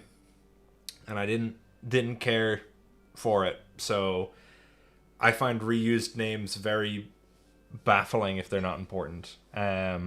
Like, okay, here's an example of a reused name which is intentional. And Gibby calls this out in his video in the week prior, so, you know, I can consider it, like, talked about. Ryan Larson is the name of Detective Larson's son in the Fazbear's Fright books. And during the events of Anniversary, Detective Larson is a child. So I still wanted a Detective Larson to be involved with William, but I didn't want it to be the same one that would eventually be involved in, like, the Stitch Wraith if that were to happen. So what I did was I named him Ryan. So the idea is the kid will grow up to be the future Larson, and when he has his son, he names him after his uncle. So that's a reuse of names, and maybe that's what the deal is in FNAF in the games. I don't know. But I didn't have a reason for Jeremy to be related to the Bonnie kid, so I just said I'll make them a different name. It's close enough that people won't get super mad about it, but that's why I changed it. So there you go. CrossML3890 just wanted to say some praise for the inclusion of Afton emailing Edwin. The biggest problem is to have the mimic is how much technical involvement it seemingly took away from Henry and William. Agreed. Edwin is a strange kind of OC character that felt a little bit like, I feel the longer we analyzed it, the more we realized that Henry still has a role to play, obviously, but for a while there it did feel a bit like Edwin was coming in. Edwin was like the Ahsoka, as Gibby would say, of FNAF, where it's like, here's my cool new OC, and all the stuff that you think Henry did, actually Edwin did it. Even though it's Scott writing both of them, so it doesn't matter. But then again, George Lucas also came up in tandem with Dave Filoni, came up with Ahsoka, so who knows.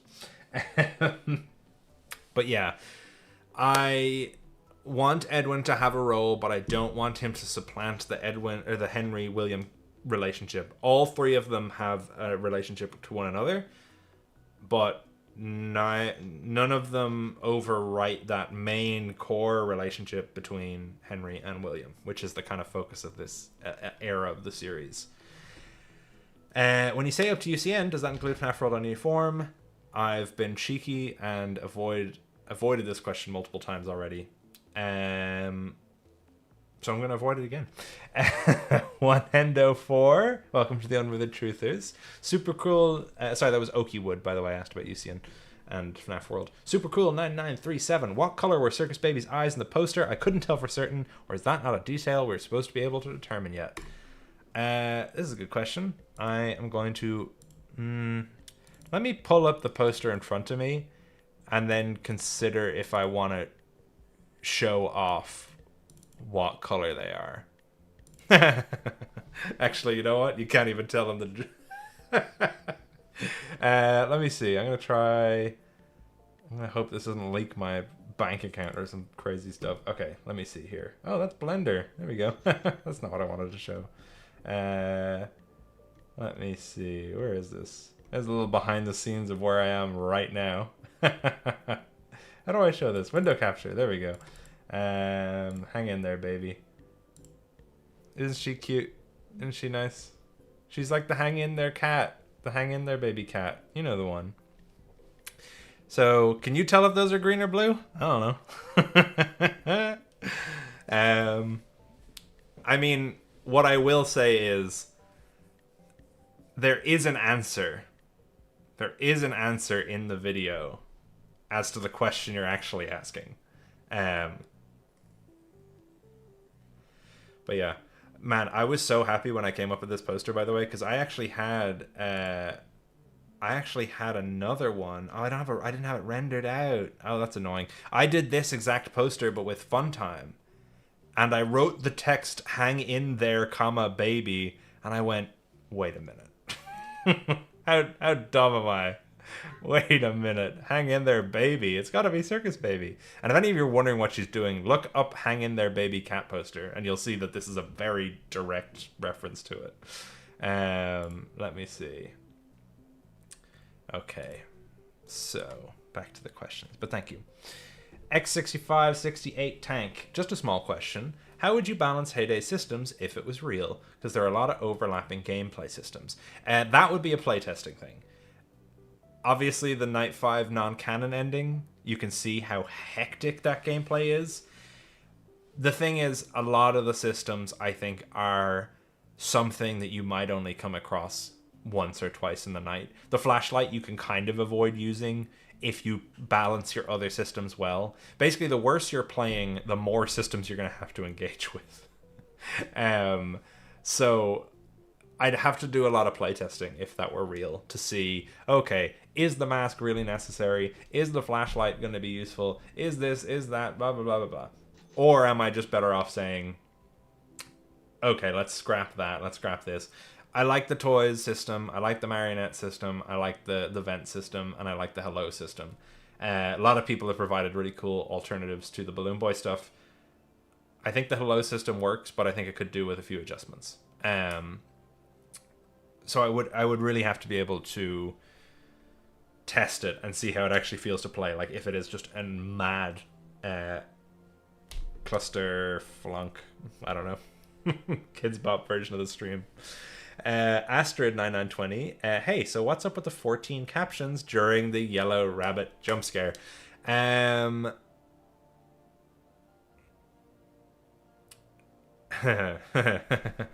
What is up with those? Those are so weird.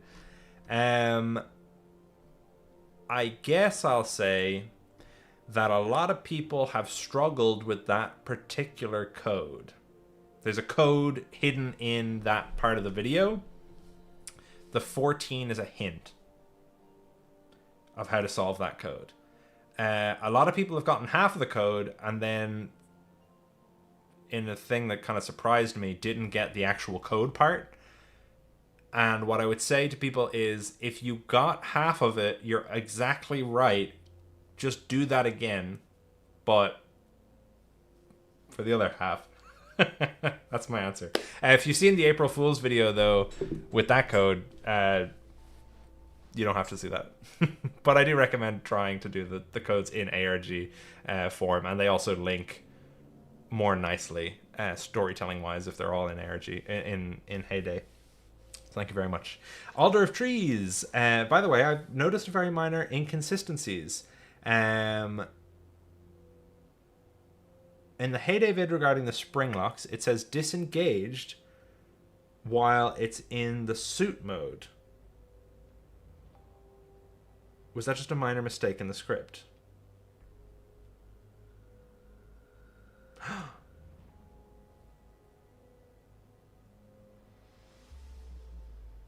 Yeah, because he does. He goes, spring locks disengaged, currently in suit mode.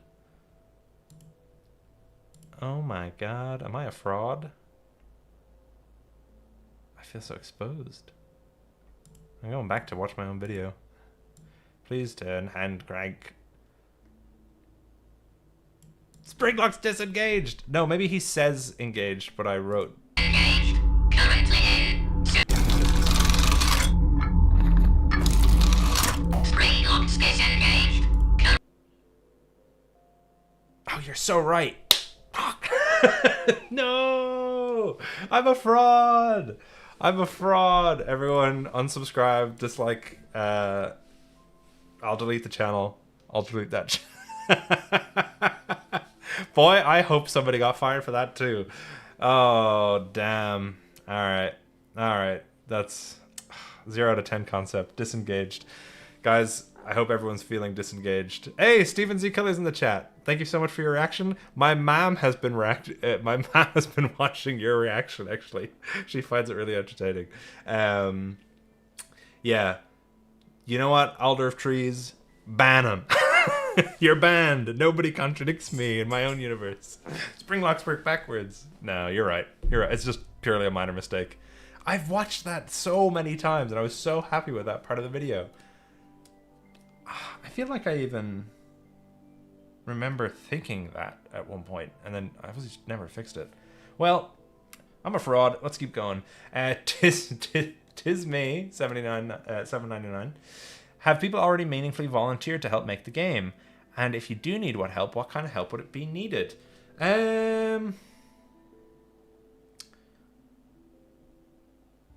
All the help in the world, I guess. Just all the help of like roughly 8 people would probably be a good amount of help. CoreLink518 says, thank you very much for your comment, by the way, Tisme. CoreLink518 says, have you thought about adding your own game to this reboot story to flesh out more of the lore? Or will you just stay with remaking the games? Oh, interesting question. That's actually a really good question about adding your own game to the reboot story. I guess that's what I would consider me doing if I were to combine games, right? Like, just say I took like 4 and Sister Location, I made them the same game. I would consider that pretty close to not being a remake, you know?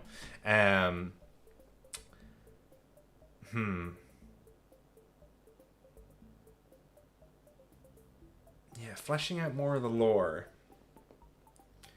I have considered spin-off games. Like, if I wanted to, I could absolutely like make reboot versions of like the Mega Cat games, right? But I have so many thoughts about the Stitchline stuff that it probably would end up its own version of games, you know?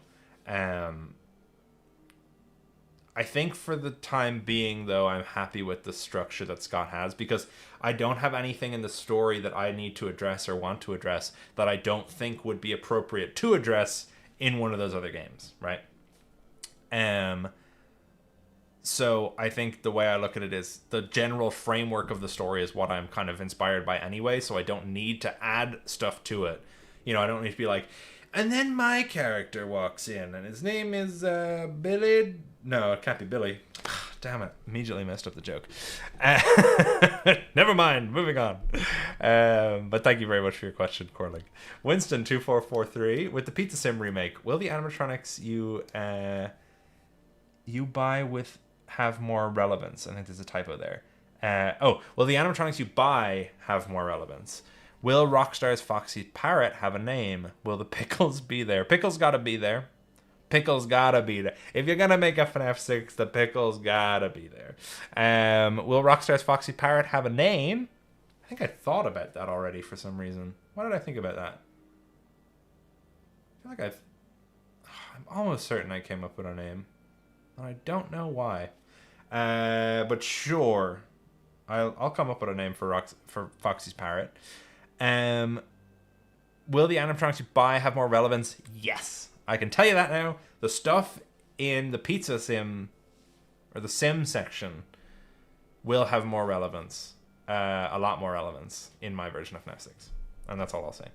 14,000 views. Let's go. We're nearly at 15,000 views. If you haven't liked the stream, like the stream. We're nearly at 2K. We're nearly at 2K likes. Please like the stream if you have not already. That would be amazing to get us past 2K likes on a live stream as we're still going. It'd be amazing. New the Gamer says, is Jeremy dead? If so, was he shoved inside Spring Bonnie like the death screen in Anniversary? No, he was not shoved inside the Spring Bonnie suit. I'll say that. Is he dead? Yeah, probably. I don't know if he saw stuff come out of Freddy's eyes and screamed and got away with it. But I will say, there ain't no mention of him in those newspapers. Probably dead. I'll say that. He's probably dead.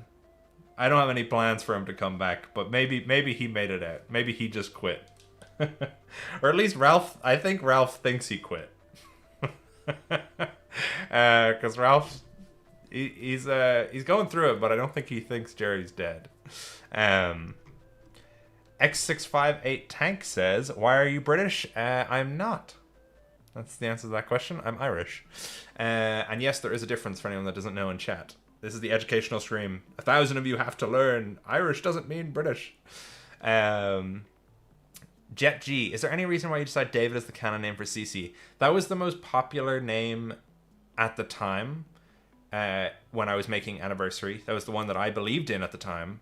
A little shakier on it now, but also a little more solidified now with all the David Murray stuff. At the time, it was the one that Hyperdroid had found in the logbook. So that was the one that I was like, yes, I like that. And I also just liked it as a name. I think it's, of all the names we've ever gotten, like Evan or Cassidy or whatever, as his name, I like David the best. I think David and Michael, David, you know, biblical stuff. I think it works. And I like it quite a bit. So I decided to stick with it. But little did I know how important David Murray would become in a very short amount of time since I was making that video. And now it gets really confusing every time I have William say the word David in a week prior, and people think you're talking about David Murray. But who knows? Maybe God David's true, and they're both the same David anyway. So who cares? Majestic Wolf Spider, does Give Gifts Give Life happen in your reboot? I don't know. We're going to have to find out. We're going to have to see. We're going to have to see what goes on. Definitely not going to be the same. That'd be very different if it did happen. If. Robbins Pierre, 9600, thank you. Hey Withered, which D&D class do you prefer playing as? Personally, it's a rogue. My current D&D character is a high elf rogue wizard. Cool. I love D&D questions. Hit me with more D&D questions. I have a really interesting D&D related video idea that I want to do. That's all I'll say. But with my D&D class, do I prefer playing as? DM. If you couldn't guess, I'm a DM. I'm kind of a forever DM. But if I had to pick a class to play as, I like, from the ones I've played, I haven't played many, I've really liked Wizard. Rogue is like my go-to in any like RPG game, like Skyrim or anything like that. I love a stealth character, stealth archer. I'm such a normie.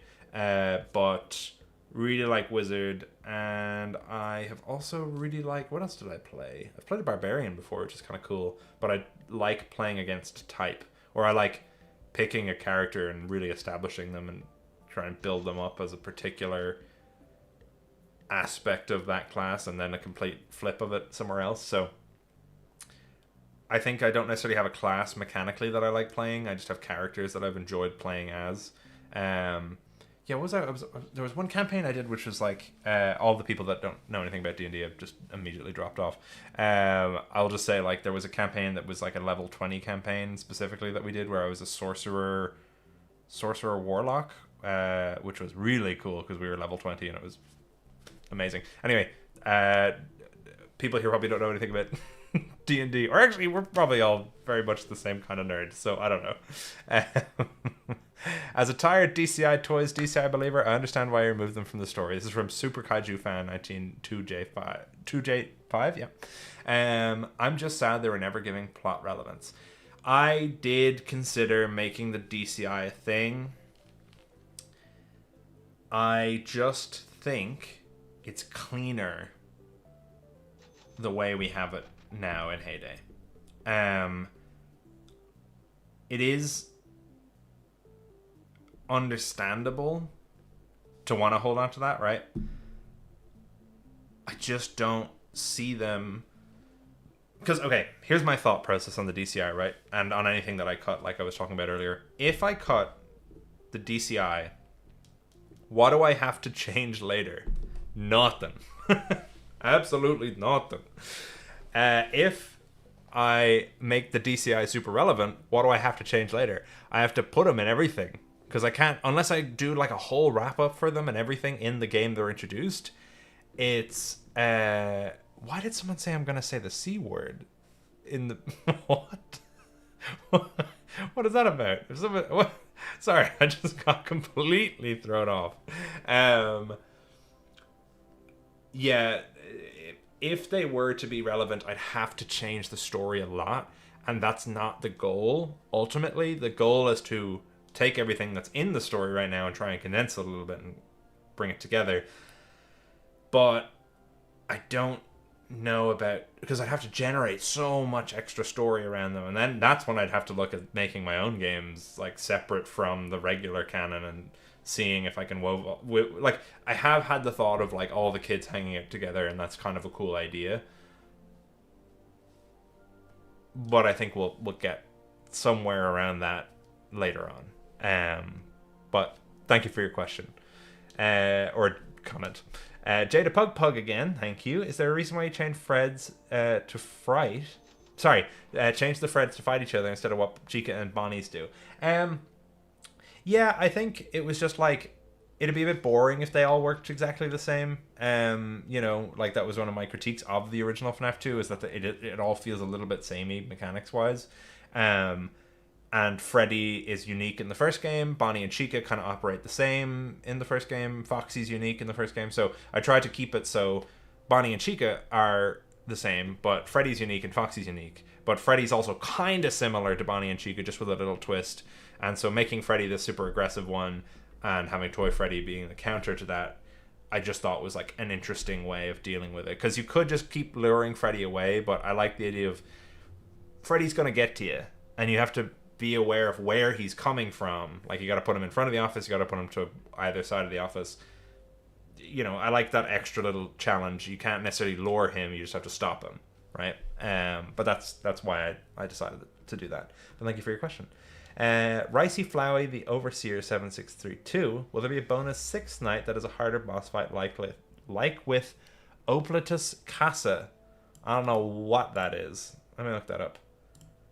Oh, this is from Treasure Island. I actually don't know anything about the Treasure Island games. Yeah,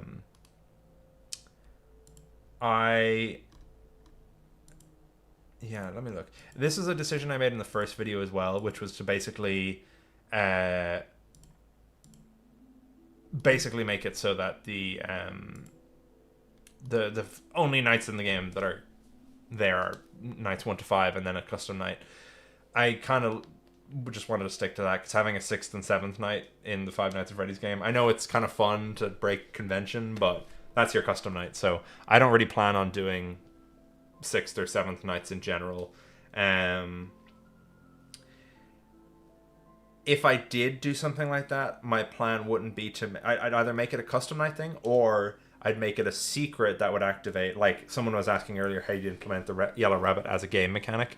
Like, I could do something where if you fought the Yellow Rabbit... Like, if the Yellow Rabbit showed up, instead of him killing you or disappearing, he could become a boss fight, and all the other characters would just turn off, and just randomly in the middle of your night 4 playthrough, you're just now in a boss fight for no reason. And that would just be random, something that could happen to you. So maybe I'd add something like that. I'm not sure. I don't know specifically the Oblitus Casa reference, but I'm sure it's cool. Thank you very much. Jada Pugbug, how long did this take to make? And the first one. The first one took, I think, 2 months, which is crazy in hindsight. And this one took 8 months to make. But in fairness, I took a little bit of break in the middle to make the Secret of the Mimic video. And I've been busy with a lot of stuff. That's all I'll say. Various forms of Dormammu. I've come to bargain. $10. Thank you very much. Is the Into the Pit rabbit appearance the appearance hinted at in the logs from Anniversary, or is this a separate encounter? Will there be an explanation on it after the personality of the rabbit? One thing I'll always say about the logs is check the dates. They have all the dates written on them. I'm very meticulous about putting dates on things, unless it's the Anniversary newspaper, because I messed that up. But I try and be as meticulous as possible as I can with the dates. So check the dates on the Anniversary log. It is a separate encounter, because this is in 85, and that one happens not in 85, is what I'll say. And also re-listen to what William talks about as the context of the scene, and what happens in Anniversary. PB Sandwich, thank you very much. Member 4 months, by the way. Congrats. Anyone won the Heyday Special Fazbear Fries yet? No, not yet. People have sent all the codes, don't get me wrong. There's a lot of people that are going to get their prize, but they're not getting it until probably next week. So I'm giving people a lot of time. So you still have time. And by the way, if anybody sent me an email that said the 3 codes and then you said, I found them in the code of the website, that does not count. You have to go look for them in the video if you want your prize. But yeah, Brightly Burn. Sorry for joining in late. While Golden Freddy is in the maintenance section, do they have a bigger role in Heyday that I missed? No, they do not. And that is intentional from a story reason. There is like a genuine reason why Golden Freddy is not active in Heyday, and it ties into what happens in Anniversary. If you go back and rewatch Anniversary, you might be able to kind of pick up what's going on in there, and also do the Heyday ARG. Just, go watch hours worth of my content. That'd be great. But thank you very much for your question, Brightly Burn, and no worries for joining in late. You can always go back and watch the VOD if you want to. Miles the Prower says, why did you pick the secret characters you picked? Good question. The Paper Pals are like, I've always wanted an answer for them. And this configuration that I have behind me, like the Fredbear, Spring Bonnie, and Puppet configuration, was always the one that I ascribed to when I was younger. So I just said, I'll make that canon. I'll just make it much clearer. Because I think that could have been the idea during FNAF 2, but maybe Scott didn't know exactly the origins or what they looked like originally, or maybe it was a hint or blah, blah, blah, blah. So I just went with these guys. I went with Dee Dee because I wanted to homage Balloon Boy in the original being an annoying threat that steals your batteries. But I had Balloon Boy already in like a more main role. So I thought Dee Dee just be a fun, silly one to put in. I like Dee Dee. I love Dee Dee's design. I also like messing around with the sounds of the animatronics, so they sound a little bit different, even though they're all using the same laughing sound effect. And the bunny, the rabbit, should I say, is story. I love writing about that rabbit.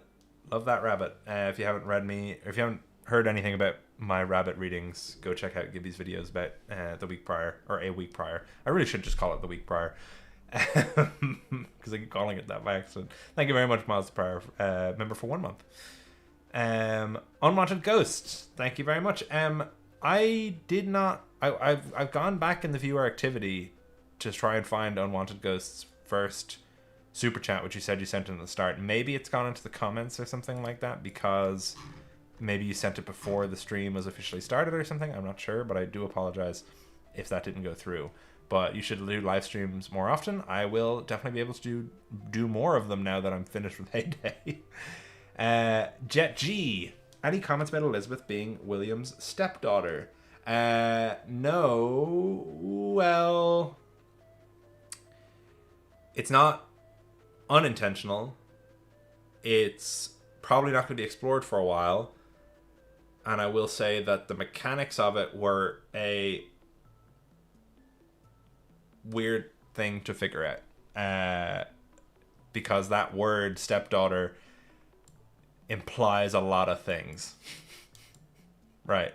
But you also want to keep main stuff about William and Elizabeth intact. So you might ask, why did you use that word?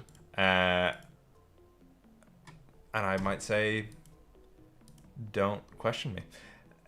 Unless it's about Springlocks disengaging. I'm so mad about that. I can't believe that slipped through. But you're the first person to point it out, that guy. I can't remember your name was Oak something. One Hendo 4, thank you very much. Markiplier in space, style FNAF reboot video when? Markiplier in space, style FNAF reboot video when? A lot of words in the sentence that aren't from the Bible. Markiplier in space?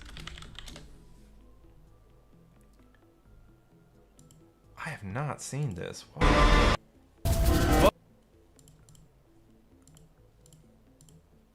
All right, no idea what I have to look into that later. When? Tomorrow. It's coming out tomorrow. No, I don't even know how to answer that question. I'm so sorry. If you mean like a live action, high production budget thing, a while away. We'll say that, unless I start getting sponsorships, maybe. Snas. You made this username, so I couldn't read it. I know you did. Snas4518 says, around 30 minutes into the Heyday vid, there is an extra character shown when the vid glitches out and swiftly moves on. Can you tell us anything about this weird leather-looking monster? So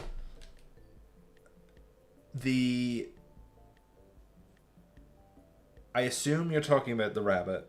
Maybe you're talking about like the kind of like inverted image of the rabbit afterwards. And for people asking about the shadows and stuff like that, I'm like, does that count? Is that a big enough bone to throw you? I don't know. What can I tell you about them? I can tell you that they are...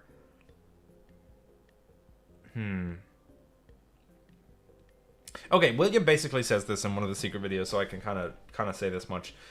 The rabbit is a result of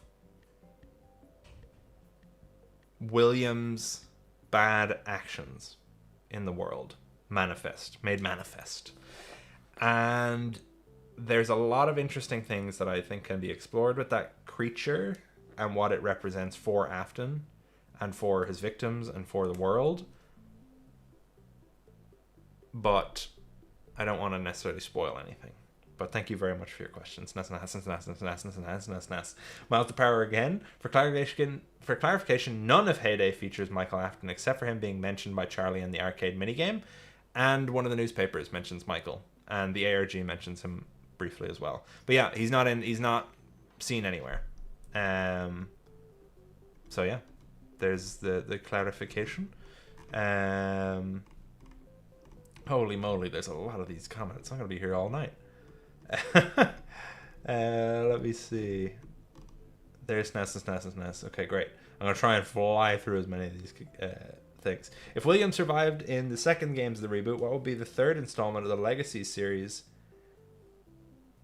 look like? If William survived in the second game of the reboot, what would the third installment of the Legacy series look like? He does survive. Maybe you're asking if he didn't survive.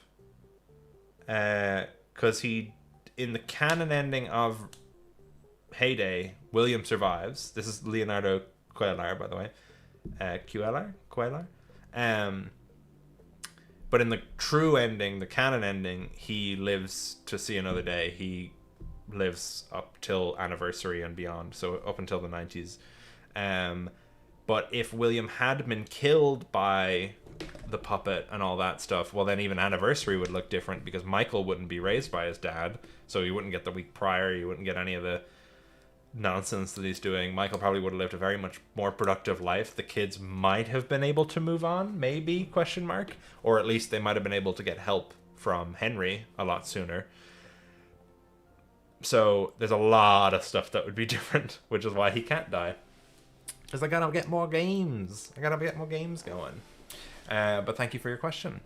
Polar Frederick, how does FF work when Sister Location was made after the MCI? FF Freddy Fazbear's? Or do you mean Freddy Fazbear's Pizzeria Simulator? How does... Oh, Fazbear Frights. Maybe. When Sister Location was made after the MCI.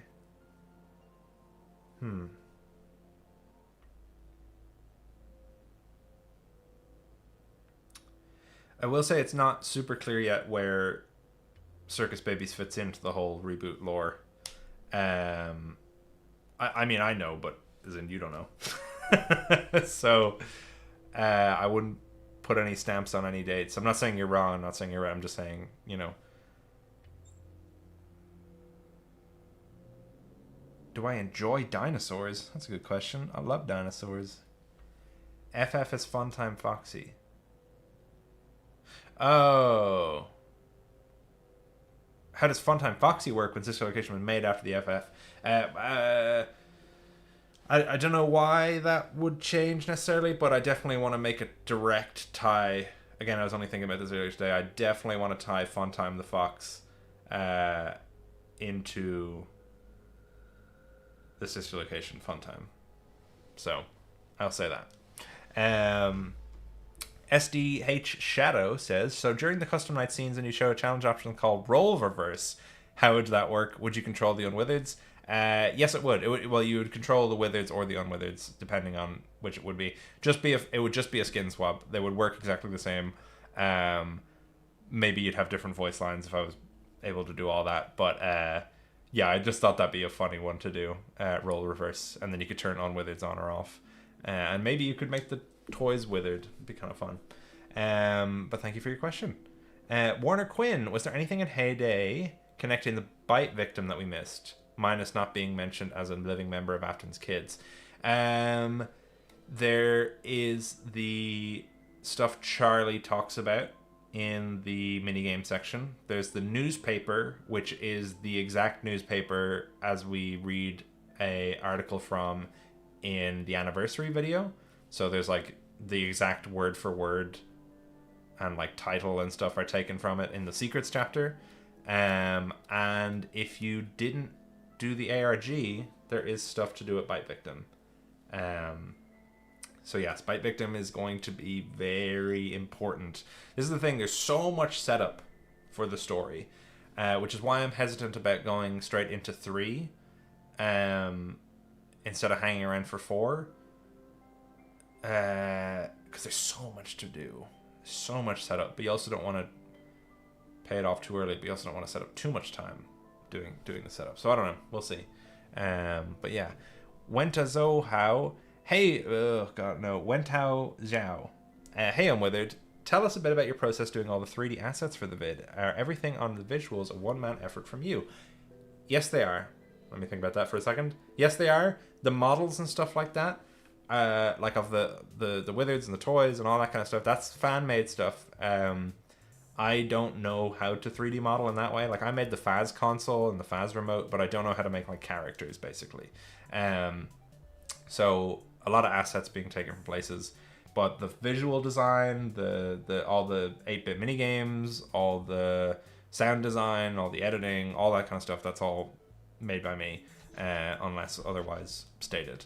So process for doing the 3D assets, that's just a labor of love and trial and error and just placing lights and going like, that looks awful, oh that looks all right, oh that looks good, and then just doing that over and over and over again. Sometimes you get lucky, you place down a light and you go, oh wow, that's great, I really love that. Really love how that looks. That's really atmospheric. And then sometimes you work forever to get one corner of a room looking exactly how you want. But something that I learned a lot from the first video about was like lighting in ways which aren't natural. Like, because I'm thinking of them from a filmmaking standpoint, and like, okay, you'd put a light here and you'd put a light there and you put a light here. But in Blender, you can put a light in the middle of the air and turn off its reflectiveness so it doesn't show up in windows. And it's like, then you can really achieve the shadows that you want without having to worry about light boxing other stuff. So lighting, I think, is the main thing that sells animation. And I am addicted to volumetrics, which are basically where you get those like God rays. Like, it's kind of like fog or dust. I love that. That makes something look 40 million times better, in my opinion. So you can tell I'm a big fan of that, even just looking at the window at the back. But yeah, thank you very much for your question. Gonk, do you plan on reworking spring locks to make sense? I feel like I kind of rework spring locks to make zero sense, and as pointed out about them being disengaged. But spring locks, I have a particular idea about spring locks and their functionality, which I will bring up in one of the videos, either in 3 or 4. But yes, I think there is something missing from spring locks, which is a really simple thing to make them so much safer to use, and that will also explain why they're not safe to use if you don't have this thing. So yes, I will do that. Mitch, thank you very much. A $1 donation. Thank you. Chris Buddy Adder 9822. How long do you think the 3 reboot would take? 8 months? 8 or more. I can't even say. I don't even want to hazard a guess, because there's so many things that can change between then and now. You know what? I'll say this. If I get FNAF 3 out by Halloween next year, I'll be happy, but I won't be like satisfied. Man, that sounds weird. I'll be happy, but I will hope that I can do it much faster than that.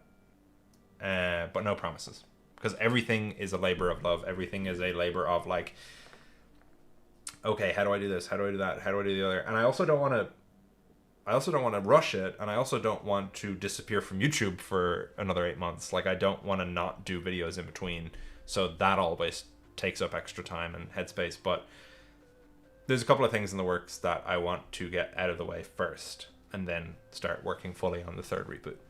The dog loving gamer will we get a Gotham reference for that theory.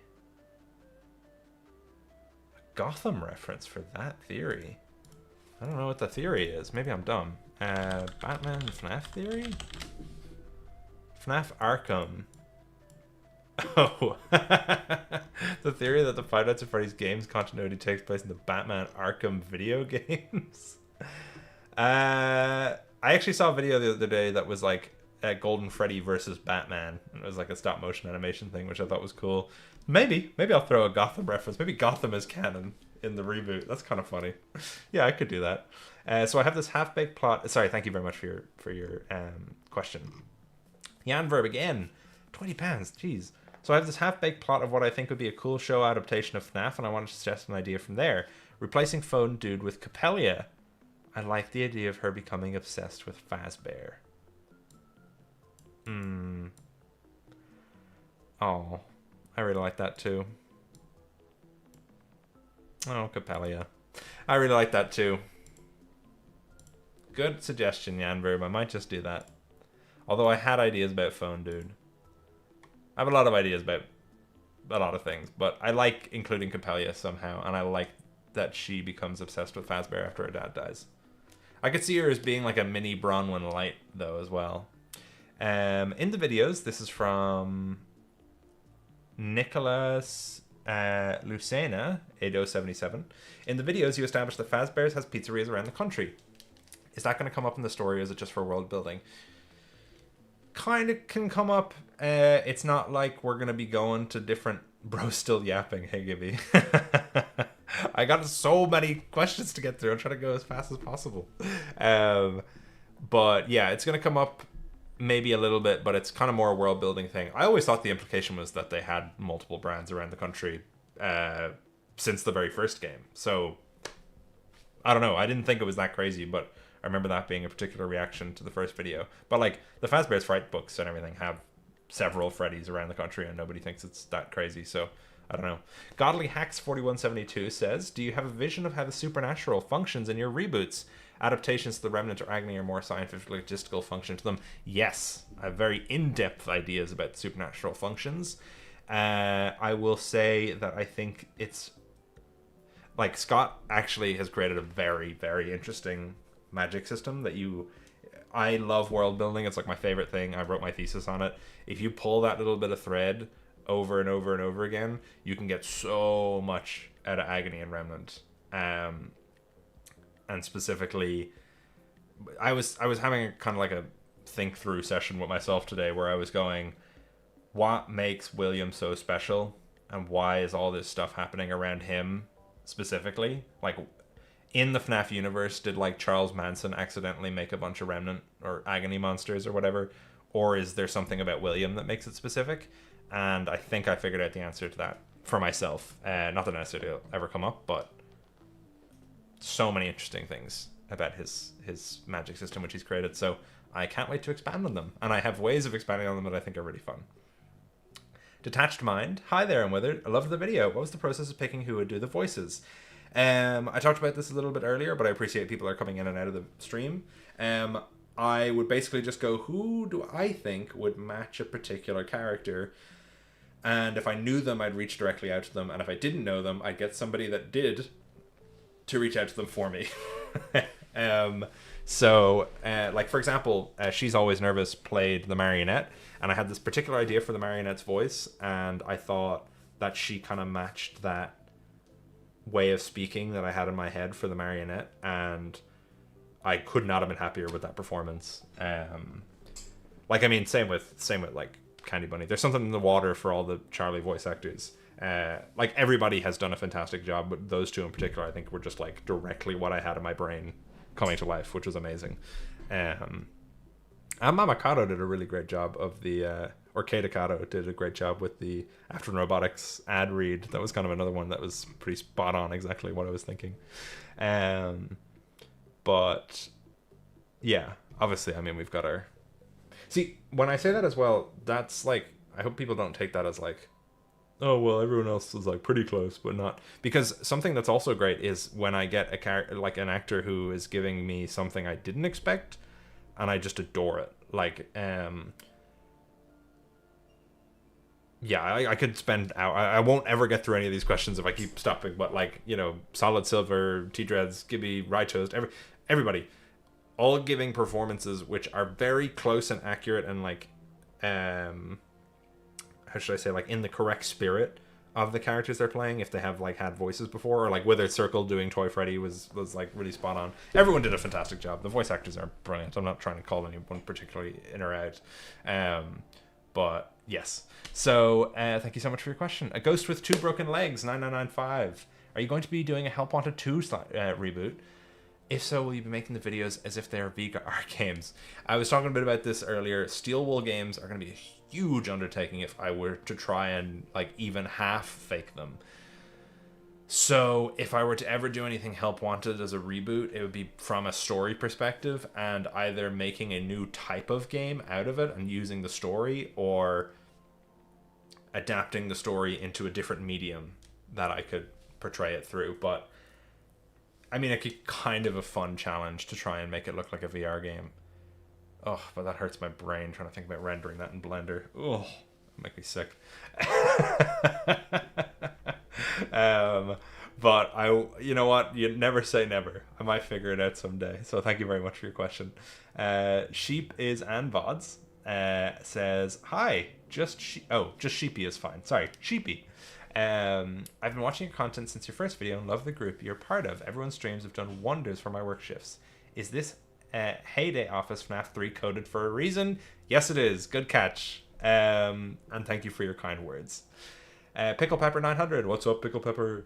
Let me out, coward. ARG stuff has been fun. Yes. And I don't know if you got the numbers thing, but good job on decoding that. I'm glad you've been enjoying the ARG. Mio191 says, you've done amazing things in so many ways, so thank you. Well, thank you for watching, and it's amazing to hear you say these. So I don't want to seem like I'm rushing through questions or anything like that, but I just know that there are a lot of people that are waiting for the responses. So, but I do really want to stop and appreciate all the very kind comments that I've been getting from people here and people from the from the video comments and everywhere and anywhere. So thank you all very much. Thank you, Mio.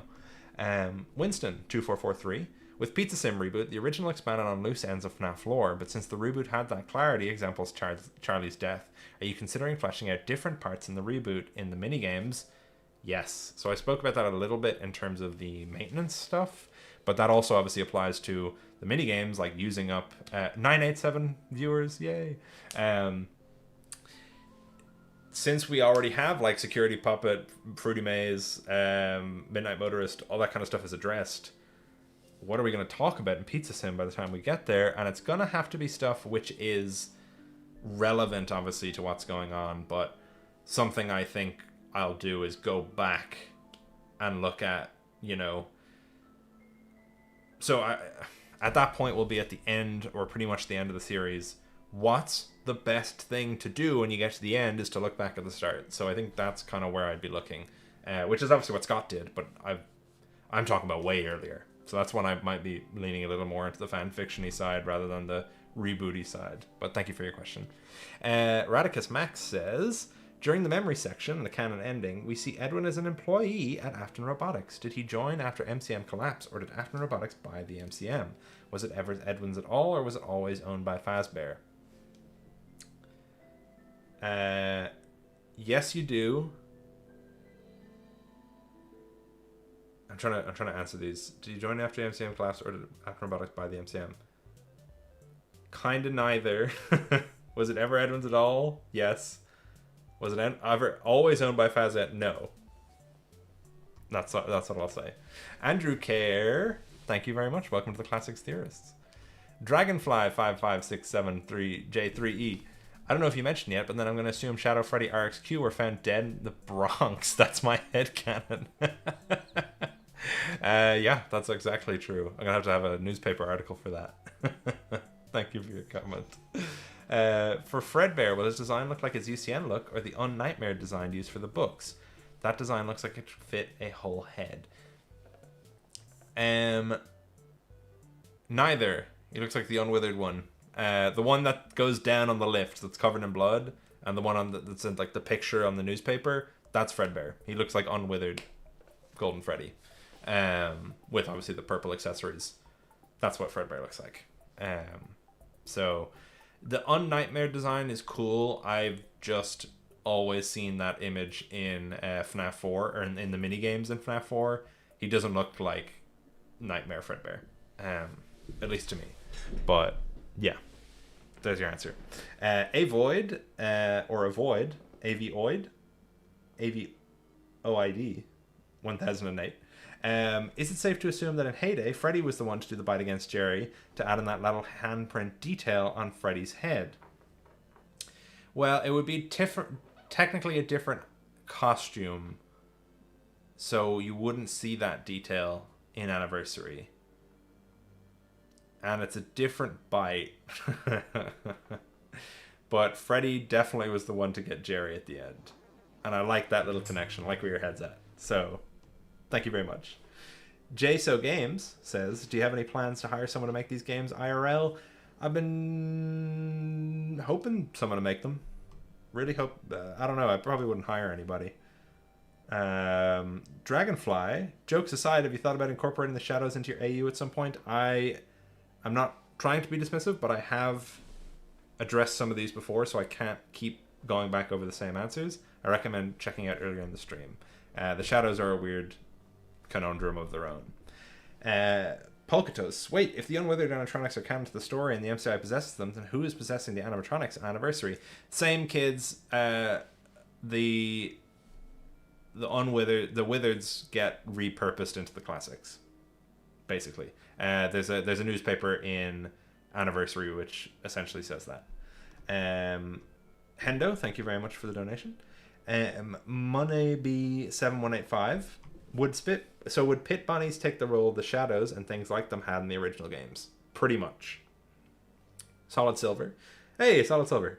I have a question. How much do you think the FNAF 3 reboot will differ from the original? Totally not asking for any Springtrap related questions. The current idea I have will be so different, it'd blow your mind. You wouldn't even be ready. I will say this. No, I won't say that. I won't say that. That's a cool idea I have. I'm not going to say that. But yeah, very different. Very, very different. So, yeah.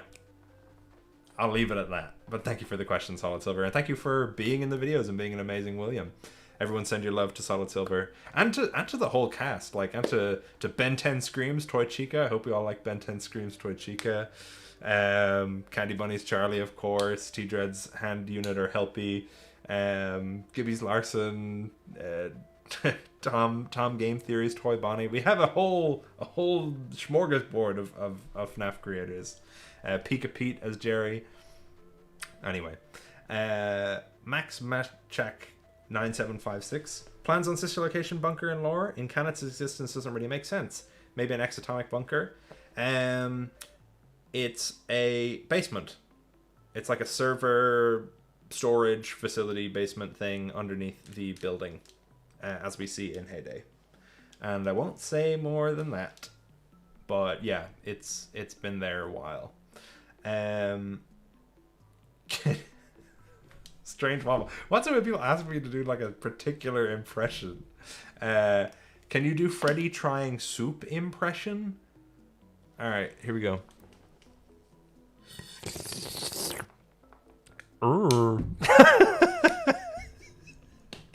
That's not my Freddy voice. Hey, I like soup. That's my Freddy voice. There you go. Thanks, Strange Waffle. Good name. Zenom D1.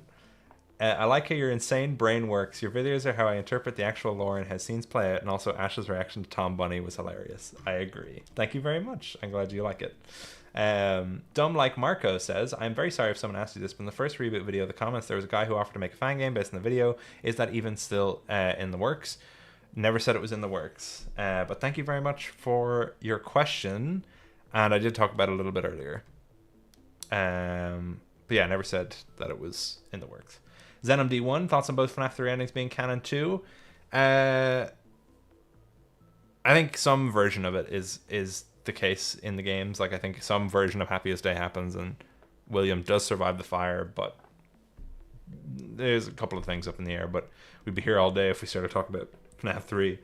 Beth the Bee, new member to the Unweathered Truthers. Thank you very much. Were Charlie and the Afton children good friends?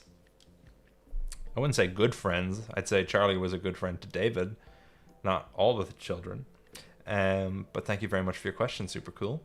Pickle Pepper 900. To answer for others, Elizabeth isn't dead yet in the non-canon ending, so the eyes are blue because she hasn't possessed it yet. Thank you, Pickle Pepper. Whatever my name is, 4489. Have you thought about FNAF 4 at all? Also love the series. I did. I have thought about FNAF 4. I spoke about it a little bit earlier.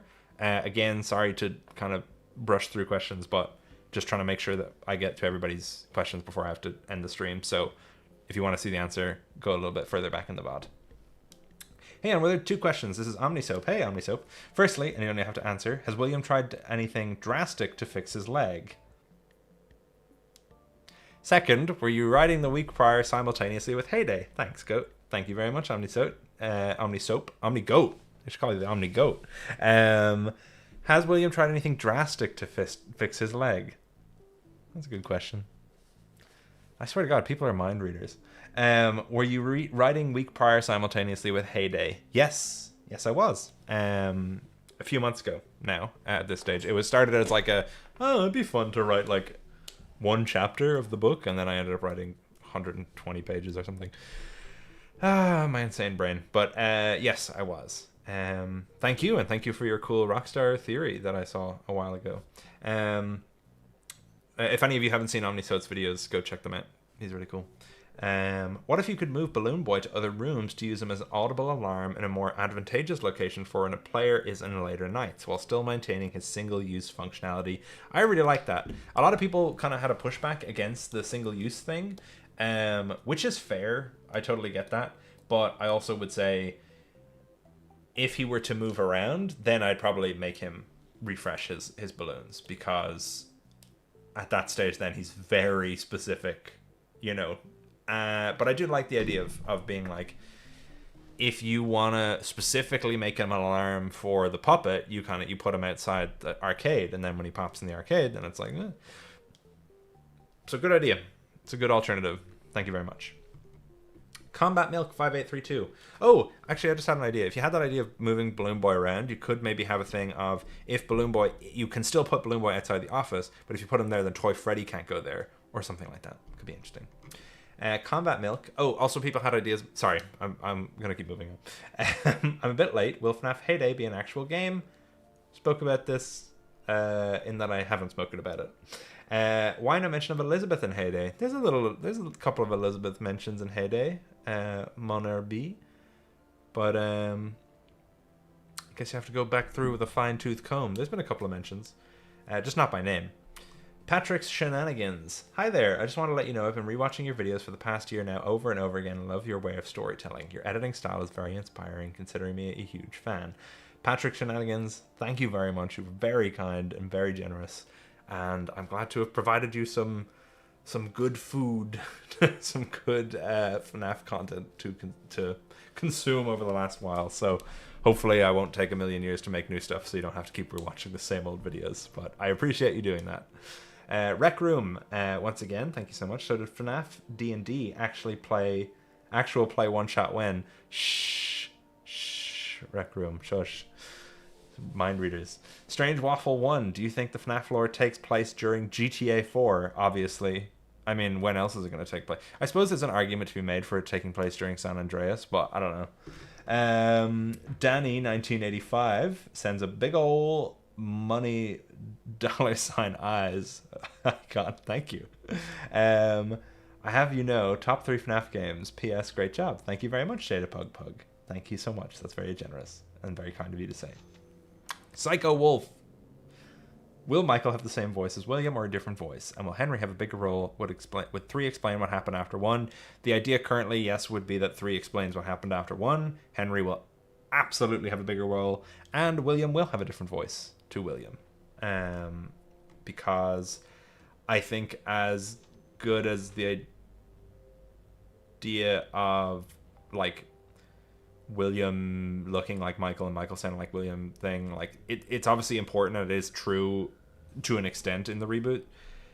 I don't think it's like, I think it's a little bit silly that it's the same voice actor in both. PJ Haywood does a great job, but I don't know, it's a little on the nose for me personally. Patrick Shenanigans, let me see, Danny. And that's a very kind thing to say, top 3 FNAF games. That's a very, very high praise, so thank you. Will you make Sister Location a traditional FNAF game? No, because none of them have been traditional FNAF games. I know what you mean. There's got to be some sort of office segment, right? Somehow, some way. Patrick Shenanigans, could you please me? I did. I'm sorry. I've been going through these one by one, so I've only been able to get to each of them as quickly as I can. So hopefully you heard me read it out. Max Machak, thank you for another donation. With DCI not canon, are the Phantoms not happening? I didn't say the Phantoms not happening. I didn't say the Phantoms weren't related to, or were related to the toys. You don't know. Who knows what the Phantoms are? Who knows if the Phantoms are happening or not happening? But if they did happen, I'd certainly have clearer idea of what they would be. Maybe I'll get your shadows in then, maybe. Thank you so much. Jedi Man 616. That sounds like my favorite username.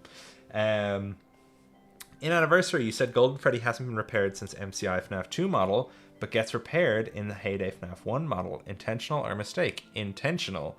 Because there's some questions about what exactly is the Fredbear in Anniversary. I'll say that. ...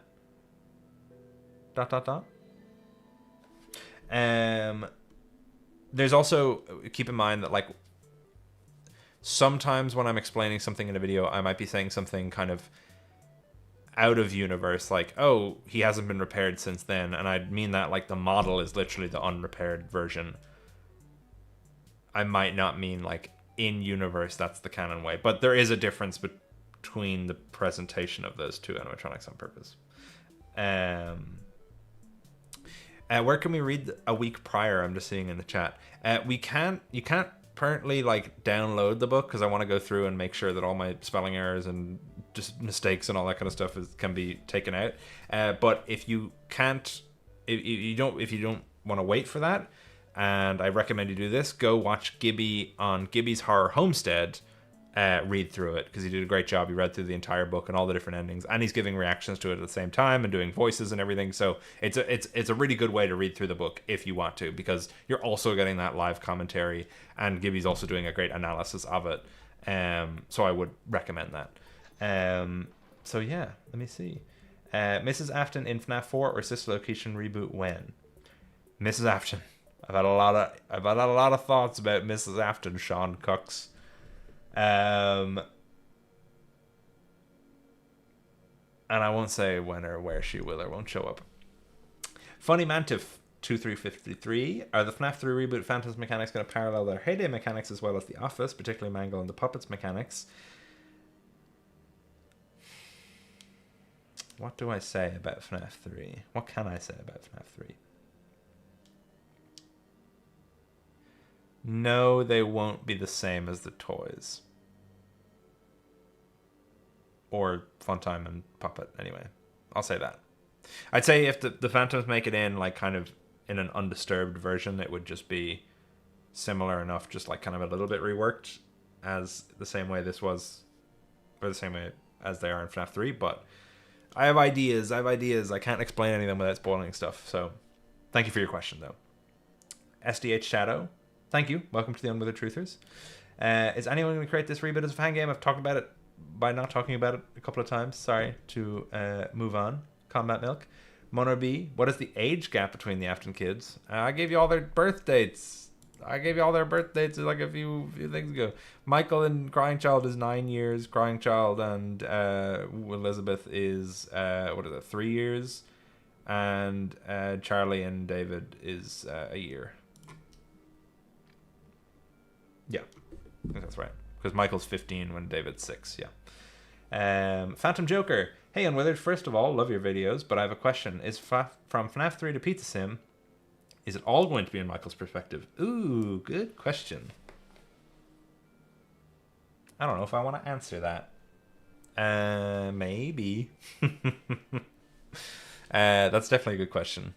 Maybe I don't know the answer to all that yet, but a good portion of it would be, I would imagine. Oil Foil. Will Talbert appear in the reboot? Also, I saw on the last one you put your business email to collab for a fan game. Is that an open offer? That was the thing I put in. Oh yeah, that was just an interest to see if anyone was interested. I mean, definitely reach out depending on what your skill sets are. To be honest, I get so many emails all the time that it can be hard to check them all, but definitely send it in if ever I'm looking through and I might spot something, depending on your skill set. If you're an artist, if you're a 2D artist, or if you're a music composer, if you're anything, always talk to me, because it might not even be for the reboot. It might be something else that I might be like, I would like your help with something. But yeah, always reach out. Hefty Hunk of Jade. Okay, this is a mildly silly question. Did Mike manage to have his holiday to England, or did things occur and hold him back? Mike's journey to England happens in both way. Happen regardless of the canon or non-canon ending, because before what I see is like the point of divergence between those two versions of events. So Mike did go to England. If you check, and if nobody knows what you're talking about, check out those good old newspapers in Heyday. Damien Caceres 2845. I'm joining late, but is Golden Freddy a main part of the game, like in the FNAF 1 reboot? No. Maybe you haven't seen the video yet. Also, when Golden Freddy is being fixed and changed... Oh no, you have seen it. Why is that happening from a lore standpoint if the suit is abandoned? Well, there is one of the ARG videos which answers that question, but essentially, I would, to put it in your mind, first of all, why the other suits are being taken apart, who is the one doing that, and what happens during the repair segment. Like, what does the UI say? And hopefully that'll help you get your head somewhere in the right direction. But thank you very much, Damien. Very generous donation. It's no. Oh my god, have we caught up? Oh, we have. It's no. It is no. Itis no. Thank you very much. Charlie's buried. Log the fool. But she stays by juniors in the video game. I can't speak. Charlie is buried in the fool log, but she stays by juniors in the minigame. Does Will go back for her? Also, OMC in a week prior, and is there more ARG than the tapes? So a couple of questions in there. Yes, he goes back for her. OMC in a week prior. That's just to assume an acknowledgement. Is there more ARG than the tapes? No. Not right now. Not right now, there isn't.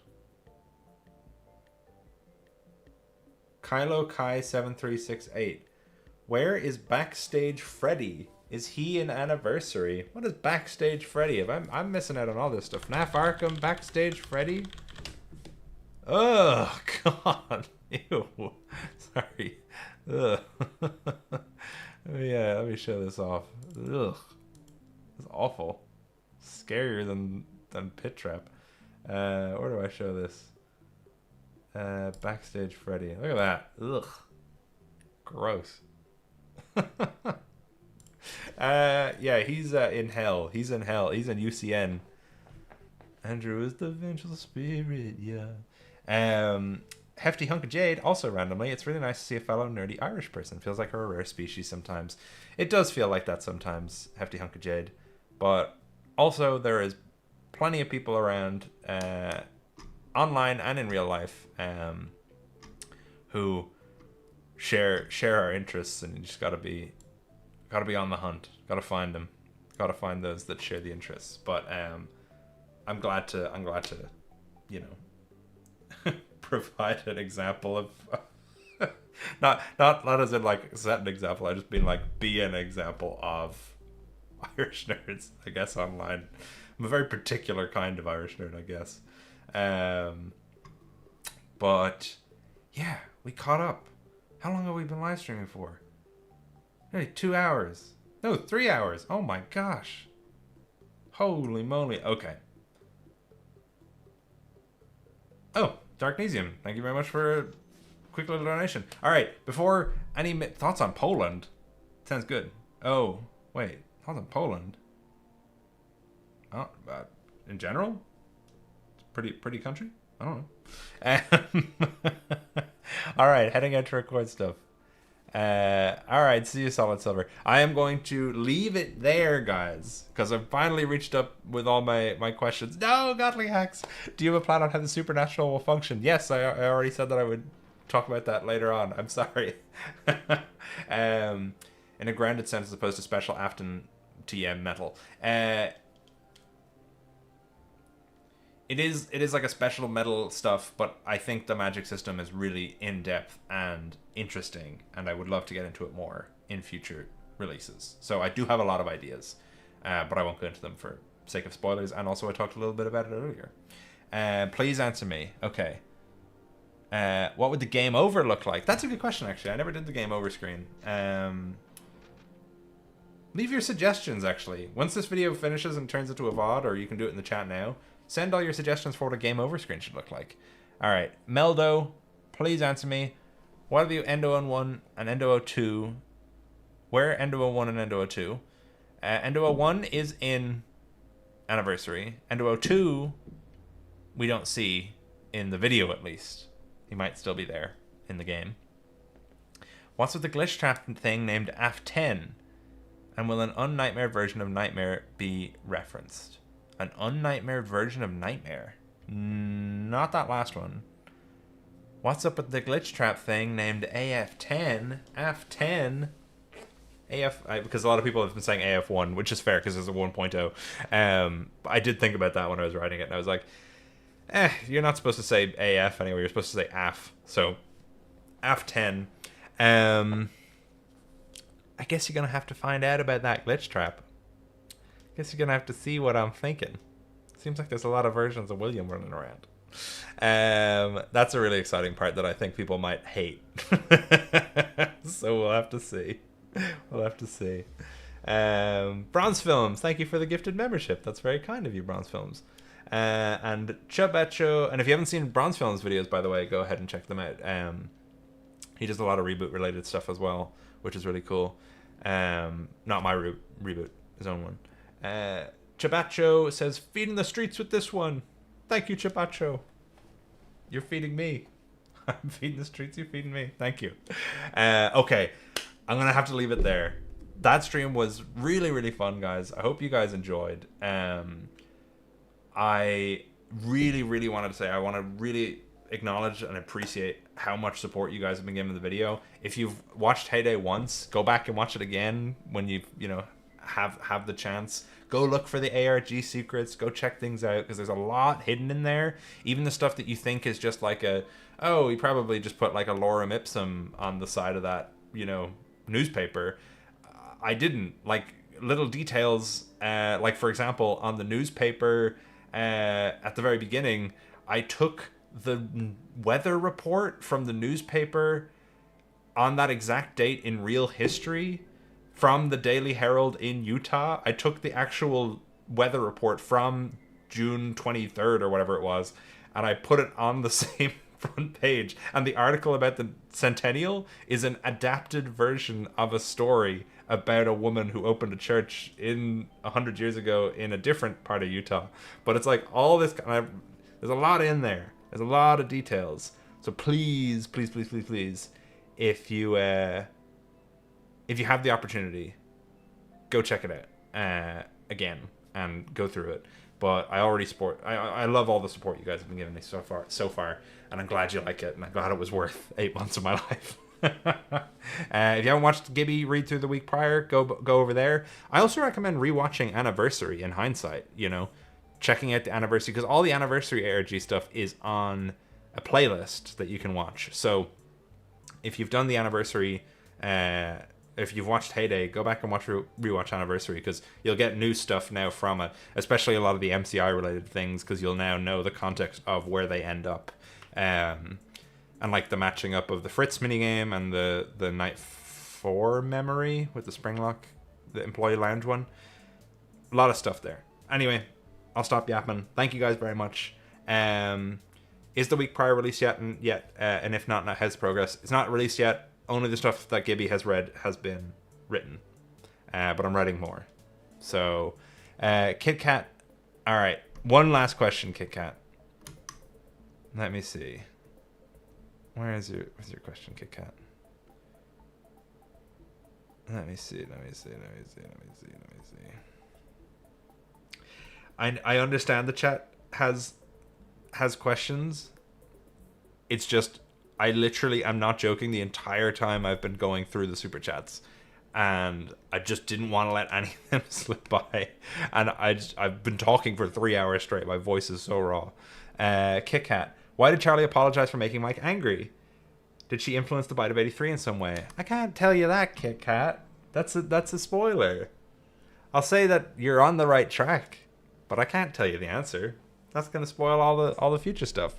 When making these, has there ever been a conflict? Okay, I'll answer a few. Fine.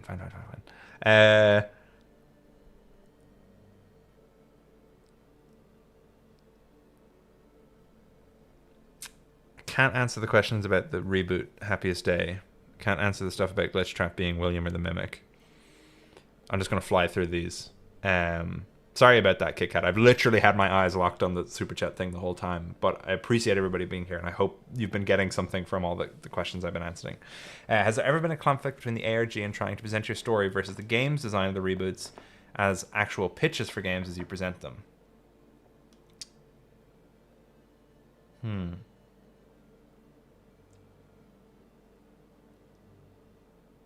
Has there ever been a conflict between the ARG and trying to present your story versus the game's design of the reboots as the actual pitches for games as you present them? I don't know if this is what I was talking about earlier in terms of like, this is from Fake Mohace. I don't know if you mean like, is there a difference between how I'd make them as games and how I would make them as videos? Because if that's the case, yes. And I think there would be little changes I'd make as making them as games rather than as like these kind of video pitches things. But if you mean like,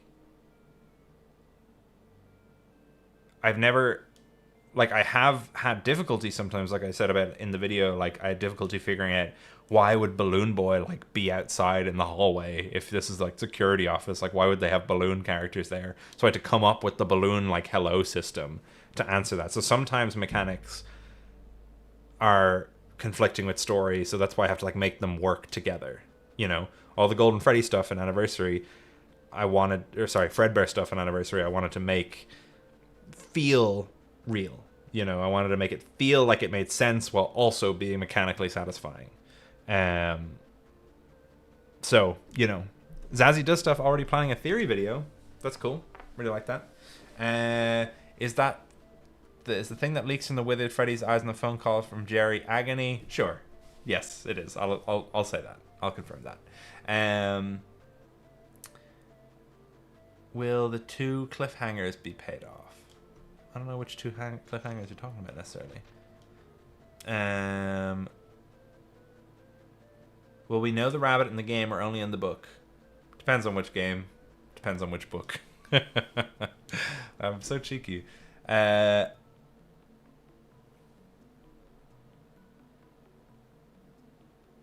I be interested in learning game dev? Someday. I gotta have time though. Have you drank water recently? I just ran out of water. I've had a drink in a while, so I'm gonna go downstairs and get one now in a minute. Scout Lace Harding, could you please have William in the week prior refuse to end a sentence with a preposition? It's the exact pedantic BS he would think is important. Honestly, as much as I love writing and English as a subject, I've always heard stuff like this, like don't end a sentence with a preposition, blah, blah, blah, blah. And I know what all the words mean in like individual. It's just something I can't apply. I'm sure I do it sometimes, but when you say that, I'm like, what did that mean? I know it sounds stupid, and I would just have to look it up. But you are absolutely right. William is a huge stickler for grammar and manners and presentation. So you're right on the money with the characterization. Why are the Witheds covered in blood? In all ways the kills were clean-ish. The kills were clean. Shoving them into the robot bodies was not a super clean process. I've only one question I need to ask. What's on cam 7 in building Heyday? I'm building Heyday on Minecraft and don't know what to build there. I'm waiting for your answer still. Ooh, you're building it in Minecraft. That's cool. Let me see. Let me open up the cam reference. I don't remember off the top of my head what episode or what cam 7 is. Come on. I just want to link to the video. One second. Let me check out cam 7. It's probably the parts and service room, actually. Yes, cam 7 is parts and service. So cam 8 is the safe room, and cam 7 is parts and service. I don't have a visual for it, obviously, in the video. So have a bit of freedom with that. I would imagine it doesn't look too crazy different for the one in Anniversary, but maybe a bit more high-tech because they're repairing toys. Or they're at least, like, touching up the toys. If they need to repair them, they have to send them down to Afton Robotics downstairs. Am I going to add the Sparky Easter egg? I don't know, maybe. I guess I would make a Bub Easter egg before a Sparky Easter egg, considering we have a canon animatronic dog now. If William killed the kids on Wednesday, why do the wizards activate on Jerry's night 5? So this was something I mentioned actually earlier. I was talking about a little bit of difference between how I would present the video and the game. And the video, it makes more sense to present it as like part of the night 5 call. But I think if I was making the game, I'd have night 4 be Jerry's call and night 5 be William's call, instead of having night 5 be interrupted. Or have that happen on night 4 for William, and then night 5 just start without Ralph calling at all. One or the other. Basically, it's easier for the video to go into that and have that be the lead-in to that as like a storytelling thing, and being like, suddenly the phone cuts out and the desk on the console on the desk spurs to life. You know, attention, power levels unstable, that whole thing. So, oh, did the stream crash? No, we're all right. Okay, we're all right. Sorry, I thought my stream crashed for a second. Are we playing as William in Heyday? Yes, the whole time. Do you like Withered Bonnie? I don't get the... yeah, I love Withered Bonnie. Cool. Blue Desire, welcome to the Classics Theorists. Hey there, if Funtime the Fox was from a previous location, why do they resemble the toy animatronics if Funtime existed before them? I found that odd. It's the same reason that the puppet has no rosy cheeks in the previous location and then has rosy cheeks here. It's when Ralph says we fixed them up for the new opening, he includes like a new paint job and like adding the rosy cheeks, basically, is my idea. Same with the puppet. The puppet, when they're like, we can't turn her off. Okay, just give her the rosy cheeks like the rest of them. It'll be fine. You know, that's basically the answer to that question. Stage 1 Kid, the noise from Pizza Tower. I don't know what that means. I'm so sorry. Can you give me the motivation to start learning game development? I've been procrastinating for 7 years. All right, let me just solve this for you right now. Developing games has been, even though it's all hypothetical, developing the mechanics of games has been one of the most satisfying creative endeavors that I've ever had.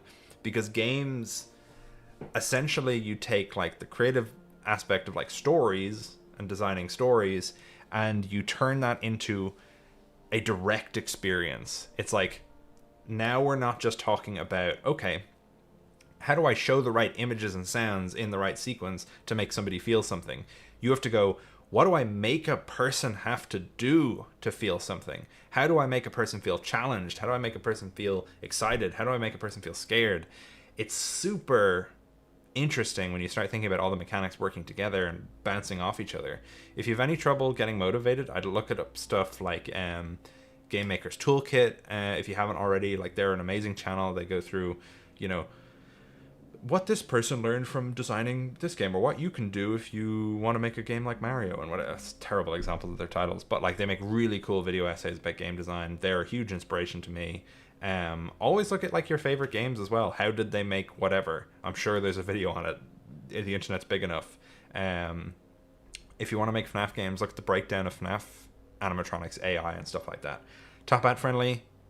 Don't hold yourself back. Procrastination is a huge issue for me, and I totally understand it. So, like, it's not something easy to break out of. But one thing I will recommend is sometimes when we try and break procrastination, we try and schedule time for ourselves to do something. You know, we try and force ourselves to do something. We try and force ourselves, like, I gotta do this on Wednesday. I gotta do this on Friday. Like, I'm not going to let myself procrastinate. I'm going to have to do it then. And then what you end up doing is turning the thing you want to do into a chore, and that makes you want to fight it even harder. So what I would recommend is, instead of forcing yourself to do it, to fight the procrastination, force yourself not to do it in the time around it. So basically make it so that you just, and all it will be is just telling yourself, I won't be allowed to, for example, in your case, develop a game. I won't be allowed to do that. For me, it's like, I'm not allowed to work on a video past 9 o'clock, right? If I'm struggling with motivation, that's what I say. I'm saying, after 9 o'clock, I'm not allowed to work on the video. And what that suddenly does is mentally, it flips a switch in my head, and it makes me go, oh, wait, I amn't allowed work on it after that, so I really want to work on it up to that point, you know? And I recommend trying switching your perspective that way, where it's not like, oh, I'm always procrastinating, I have to force myself to fight it. It's like, make the act of doing it something you don't want to procrastinate. And I know that's easy to say, but if you try and limit your time outside of when you kind of currently want to be doing it, rather than forcing it to happen in a particular moment, I think you'll find you'll come into that flow state a lot more quickly. But yeah, I think that's a good place to end it, probably. I'm sure there's a lot of people. Who do we play as an anniversary? We play as Michael. It says it at the end, and I say it at the start. I'm just looking at any of these questions. I think that's a nice place to end, though. I know a lot of people have a lot of questions, and I apologize that I didn't get to everyone. But this was a hugely successful stream, so maybe I'll do another one. Maybe I'll get on a guest and talk to them about it. Or I know there's a plan that I'm going to record a podcast with Solid Silver for his channel, where he's going to interview me basically about Heyday. So if you're excited for more Heyday content and discussion, wait for that. And if you do want to see more, hear more, just leave questions in the comments, and I might be able to get back to you. When is the Fazgoo? It's always. Fazgoo is forever. Have a good night, everybody. I'll see you later.